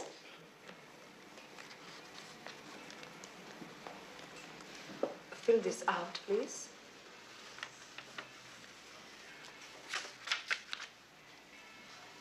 Why, what a lot of questions for an airplane trip. Wartime security regulations, Mrs. Henry. Both sides, please.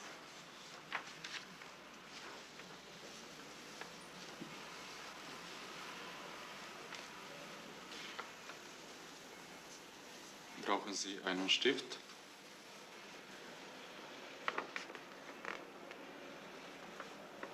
Give me my passport, please. Is something wrong? Americans don't ask people's religions for travel purposes and don't give their own. If you want to leave that blank, it's up to you. It's quite all right, Miss Henry. I'll take my passport, please. I've started to write a ticket. It's very hard to get the passage to Lisbon, Mrs. Henry. My passport!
Fresh oranges. I'm given to understand the president requires fresh squeezed orange juice. Yes, sir. I don't believe the president will be disappointed, sir. Very well.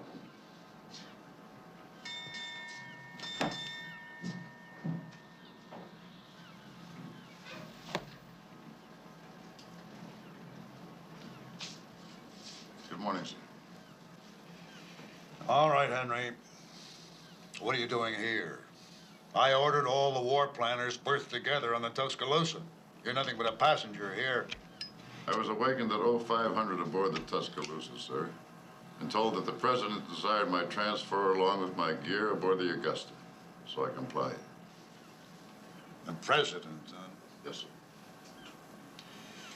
Tell me something, Henry. You're not by some chance a distant relative or an old family friend of Mr. Roosevelt? No, Admiral. I see. Well, you might remember, when the occasion offers, that you still work for the United States Navy. Aye, sir. That's all.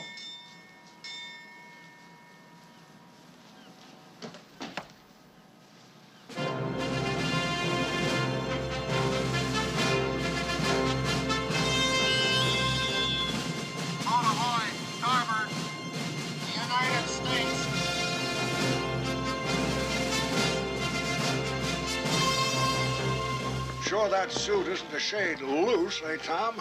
Just fine, Mr. President. Just fine. Give that holder a bit more tilt.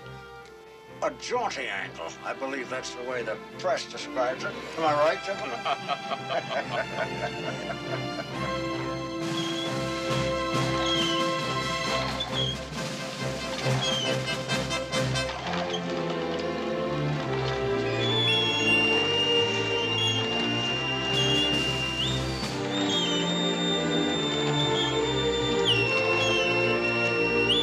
Attention on deck!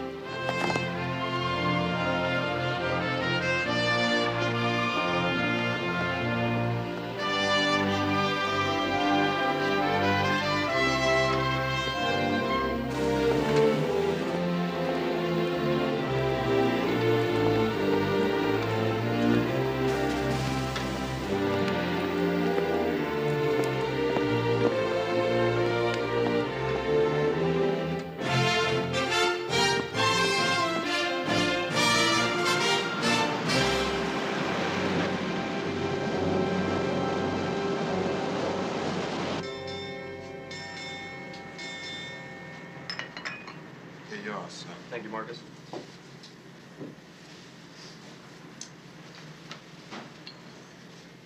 Anything else, sir? No, thank you.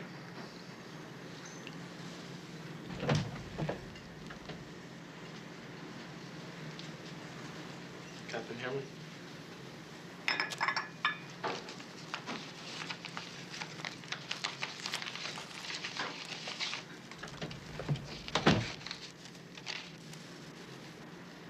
If you're not standing watch, old man, you might look in about 8 or so. The skipper. Check your local listings for vacancy to Pepper Young's family, Bob Perkins and one man. Come in. Hello there, Pug. Just in time for the morning news. By George, doesn't it feel wonderful to be at sea again? Sure does, sir. Many's the time I've sailed these waters, I could navigate this ship for them on a bite. I'm sure you could. Stay tuned for the news. The Soviet government confirmed today German claims that their armies have driven well past Smolensk and have advanced many miles toward Leningrad in the north and are closing in on the great Dnipro Dam in the south. Smolensk. The last great bastion before Moscow. The whereabouts of the president are no longer secret. He is on holiday aboard the presidential yacht Potomac. At 7 o'clock last evening, reporters spotted him on the afterdeck as the yacht passed through the Cape Cod Canal. And here I was on the high seas. How do you suppose I worked that one, Pug? I don't know, sir. How did you? Tom Wilson, that's the yacht engineer, is a big fella. We got him a white suit and a white hat and put him out there for the reporters to see. Well, that's just grand. It worked. We didn't want U-boats out gunning for Churchill and me. Ah, here we are. Look that over, old fella. I want your comment. In Geneva, the World Zionist Organization has announced that large-scale secret massacres of Jews are taking place behind the German lines in the Soviet Union. The German government, calling these allegations preposterous lies, has accused the Zionists of deliberately spreading Allied atrocity propaganda. The Red Cross is free to enter the occupation zone at any time, the German Foreign Ministry declared, to verify the facts, and has offered... There's another lie. Those Nazis are the most outrageous liars, really. The Red Cross can't get in there at all. I think, and I certainly hope, those stories are terribly exaggerated. Our intelligence says they are. Still, where there's smoke...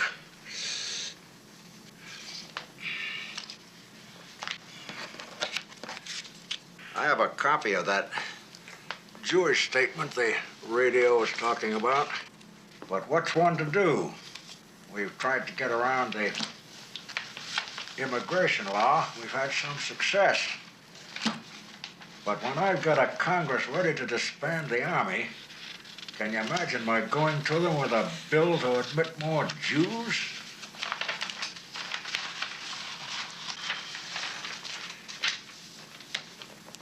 Well, what do you think? This is something for my chief, Mr. President.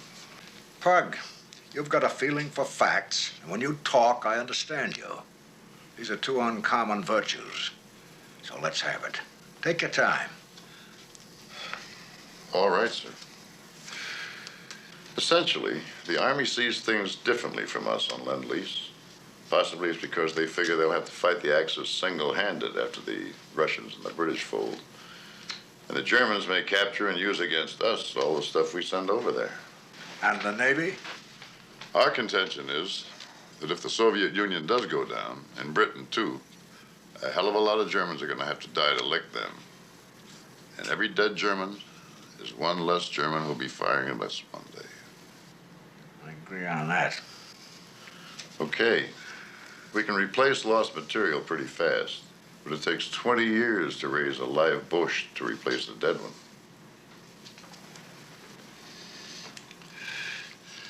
Pug, you're doing a grand job in war plans, but you shouldn't get bogged down. Once my victory program is completed, why don't we see what we can do about detaching you to sea duty. Mr. President, for a long time, I've been yearning for a battleship. You think you can command one? I think I can, sir. Well, a commander-in-chief ought to have a little say in this. Let's get you command of a battleship. Thank you, Mr. President. You know, Pug, I never have been able to beat this game, but I'm gonna keep trying.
Well, Elliot, I never heard my country 'tis if they played better. Period.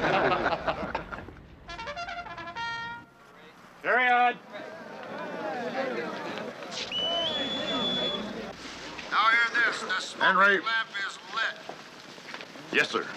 Take my barge and go over to the Prince of Wales and put yourself at Mr. Harry Hopkins' service. The president desires to talk with him before Churchill comes to call. Aye, sir. He looks pretty good after her brawl with the Bismarck. Yes, sir. Expedite. Aye, sir.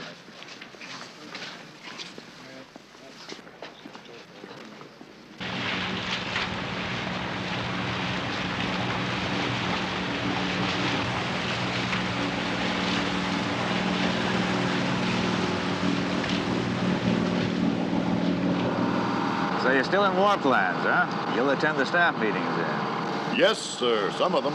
I believe you met a few of the British. Oh, who, sir? Lord Burnwilk? Yes, sir. General Tillett?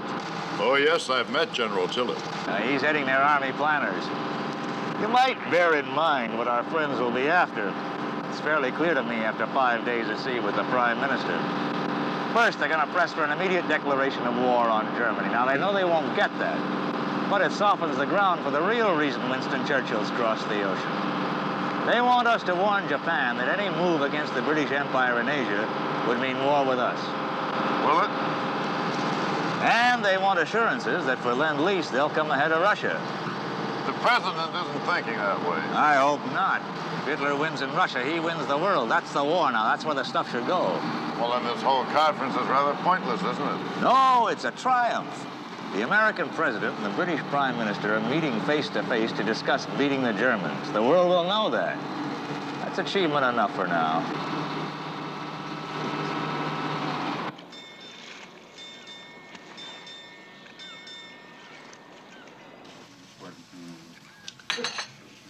Well, gentlemen, shall we continue this at the morning session? Admiral Turner, one last word. General Tillett. A most productive session, most admirably chaired. Very heady planning we've had here tonight, gentlemen, for fighting a global war as full allies. Thousands of ships, tens of thousands of planes and tanks, many millions of men in arms and so forth. Visions of historic grandeur, which I devoutly trust and believe will one day soon come to pass. But at the moment, we British are in grave need of 150,000 rifles.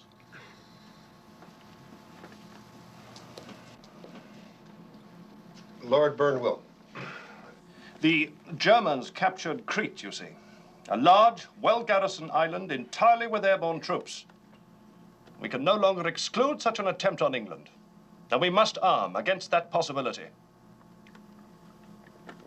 May we then tell the Prime Minister tonight, Admiral Turner, that those rifles will be forthcoming immediately from the arsenal of democracy?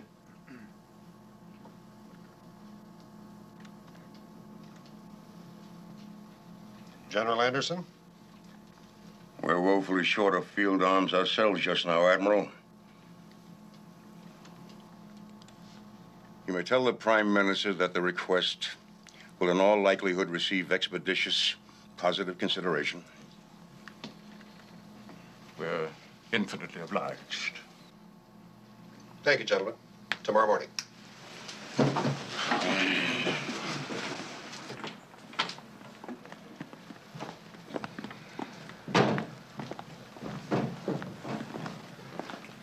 Expeditious, positive consideration. Means yes. Means yes, maybe. Well, that's something, I suppose. Henry, you hear the morning news? Congress renewing a draft by one vote. I heard it, sir. By one vote. We've still got an army. And the Germans and the Japanese out to loot the damn planet. By one vote. So, now we've got to get over to the church services of the Prince of Wales. I'll make this short. Your record has been checked. And it seems to me that you claim poor to fair knowledge of Russian. Now, how's that? That's very unusual. I put that down when I first entered the academy, sir, in 1911. I was raised in a part of California that had a lot of Russian immigrants. I see. Well, it's there in the record. Anyway, Hopkins brought up your name and it's already been decided. I suppose you could take a crash refresher course. Military supply mission is being sent to the Soviet Union in September. If Russia is still in the war, that is. You're to go along as the naval advisor. Understood? Yes, sir. Question? Well, only that the president may have something else in mind for me, sir. Well, when Hopkins brought up your name, the president approved heartily. Yes, sir. All right. Let's get on to the church parade.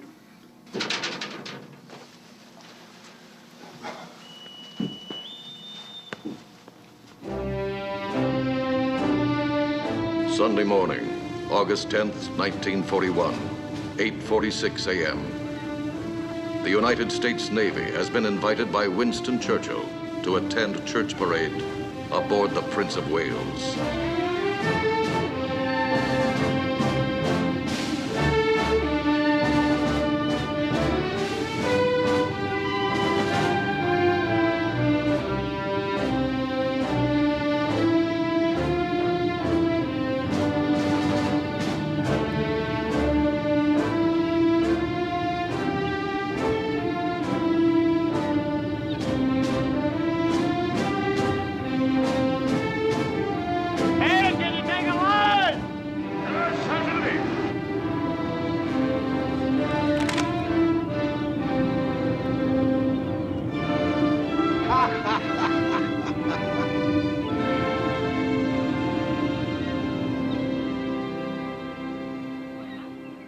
Franklin Roosevelt will lead the American contingent.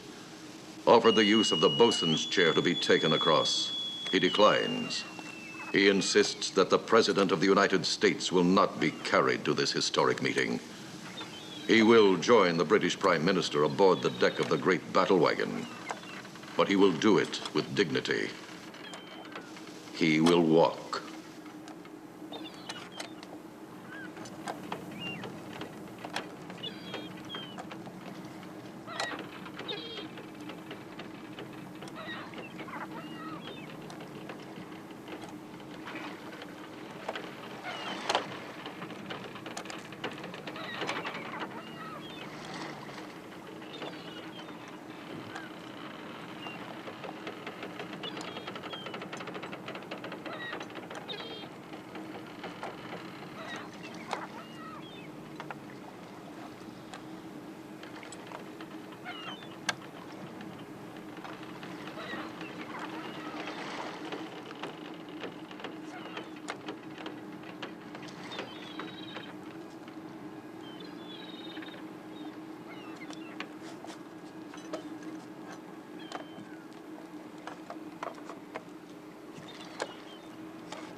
historic meeting is a success. We've got the 150,000 rifles. You have a tough president. Tough times. Look at them. You'd think they've agreed on almost everything, instead of almost nothing. Alas, those that have the experience lack the power. Those that have the power lack the experience. That can happen at the changing of the guard. Changing of the guard?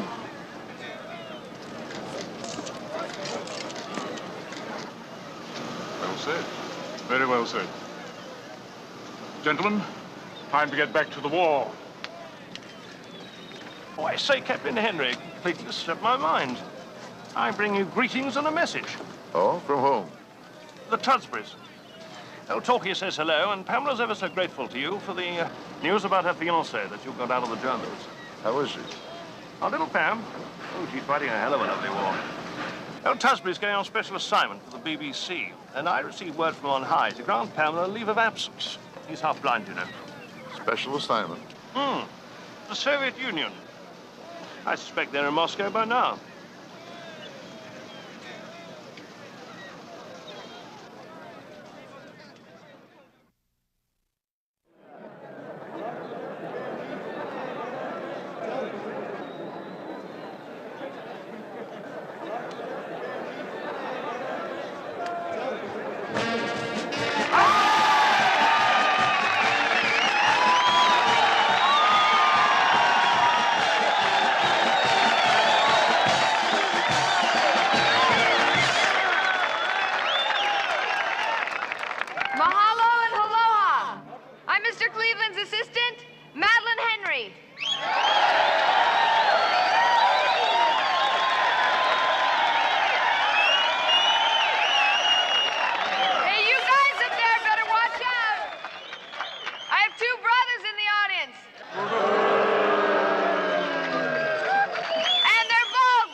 the star of Happy Hour and my nice boss, Mr. Hugh Cleveland.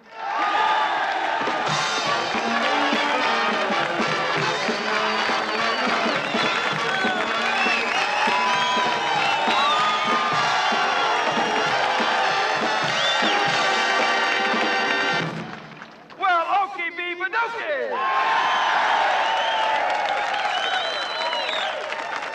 Maybe I'll let Madeline Henry continue. I got the job, but she sure got the lines.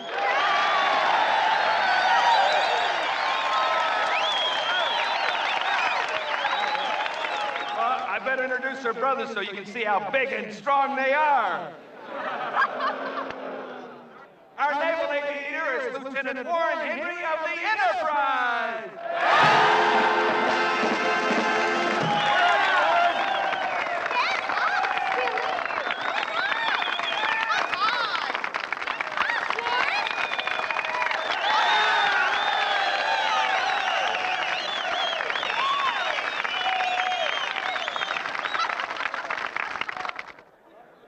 Welcome, Warren, and now, Byron Henry of the Devilfish.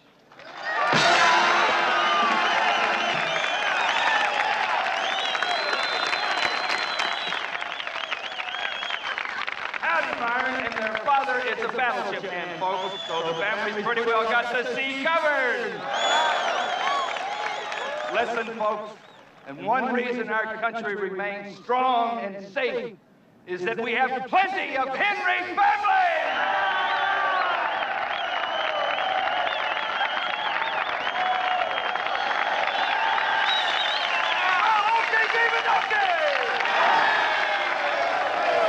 And now on with the show. Our first contestant is Signalman First Class Virgil Hoover of Cato Gap, Arkansas!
Plan on finishing this by yourself?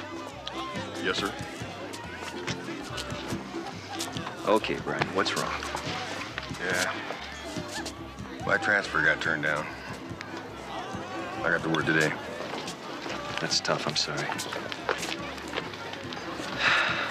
Look, you know, Briney, even if you got to the Atlantic, the chances of you seeing Natalie, much less getting her out, are almost zero. Almost zero is better than less than nothing, which is what I got now. A call from New York. Our sponsors, can you imagine?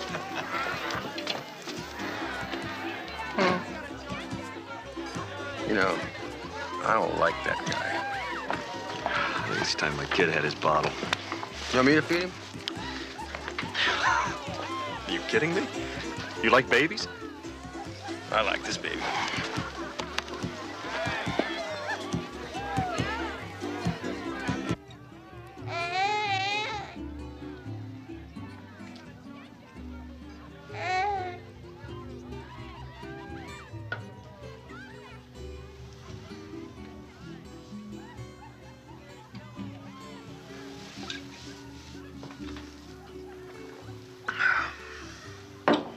How about that, Dick?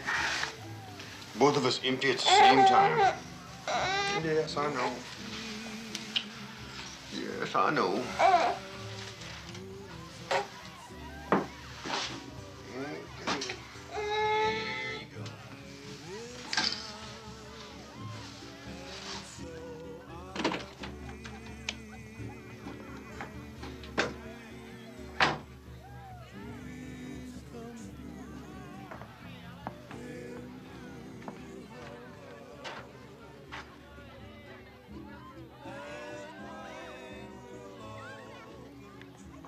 Byron.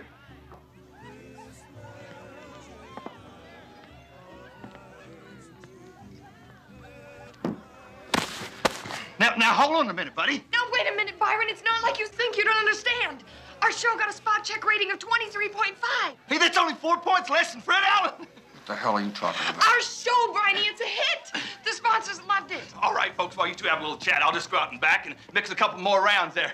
What do you say, huh? Okay, B. Badookie.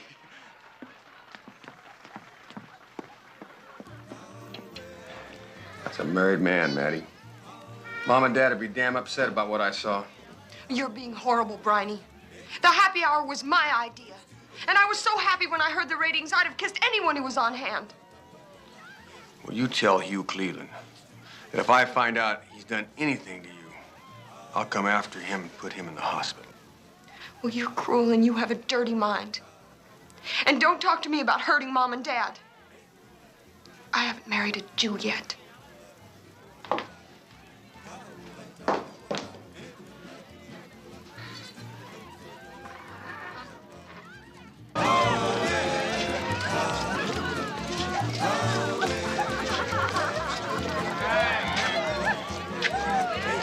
Hey, Maddie, where's Byron?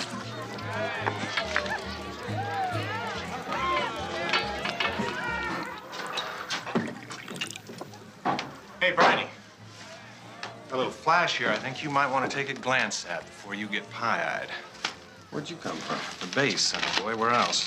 Just came in on harbor circuit, originated in Rome. Thought I better hustle it right up here. Congratulations, Papa. How about that? It's a boy.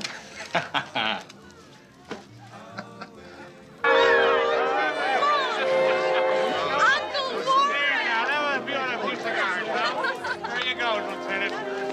Good for you. Any chance? Yes, I like it. Oh, wonderful. You got it, lady. Briney, forgive me for that awful thing I said. You know I didn't mean it. I love you and I adore Natalie. And I'm really happy about the baby. Oh, I'm sorry. We interrupt this program for a special news bulletin. Berlin.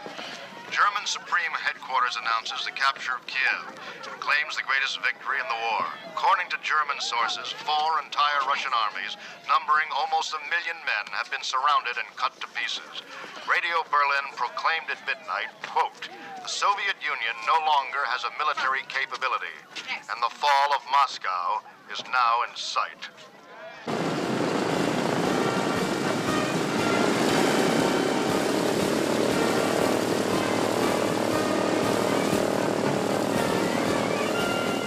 With the German army less than 100 miles from Moscow, an Anglo-American military mission arrives in the Russian capital to offer Lend-Lease help to the beleaguered Soviet Union.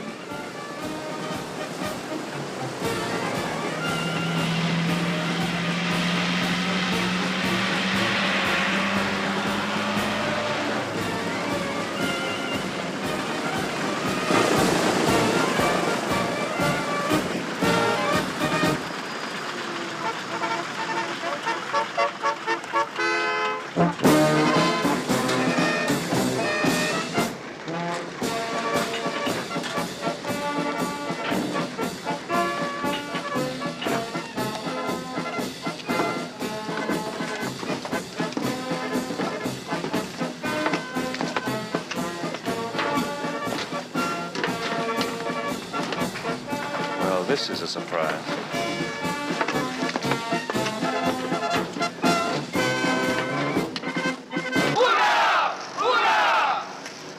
Дорогие товарищи, мы сегодня имеем счастливую должность бранить свою родину, родину, трибуна. Ура! Ура! Ура! И не судам германским фашистам на покрове Советский Союз.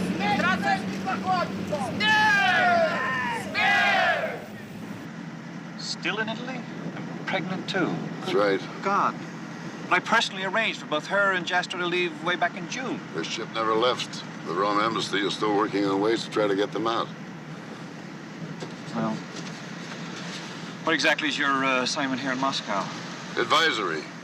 Although Harry Hopkins has asked me to try to make my way to the front and write a report to the president if I can wangle it.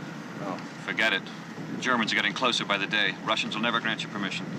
Well, according to what we heard in London the day before yesterday, the Russians are throwing them back on all fronts. Nonsense. All we're getting here is, unless the West mounts a second front in Europe now, war's lost. Alistair Tudsbury broadcasting. Oh, Tudsbury. Tudsbury's the best propagandist the Soviets have got. You know the Tudsburys, don't you? Sure. Pamela's at my apartment right now, cooking dinner. Your apartment? She's an old friend from my Paris days. Don't get any ideas, Captain. She's being true blue to that RAF fiancé of hers that Jerry's have got.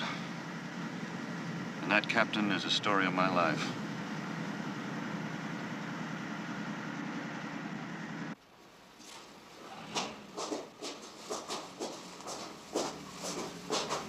Don't be alarmed, Captain.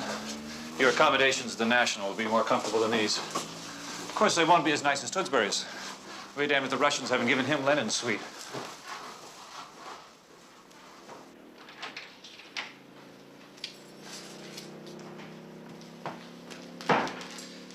Bit of a surprise. Hug Henry, by Jove.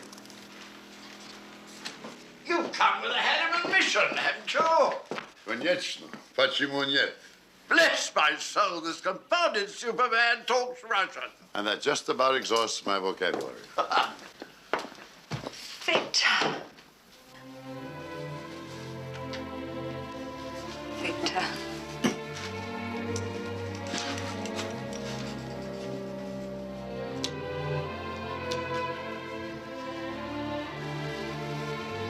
Well, bad pennies will keep turning up, won't they?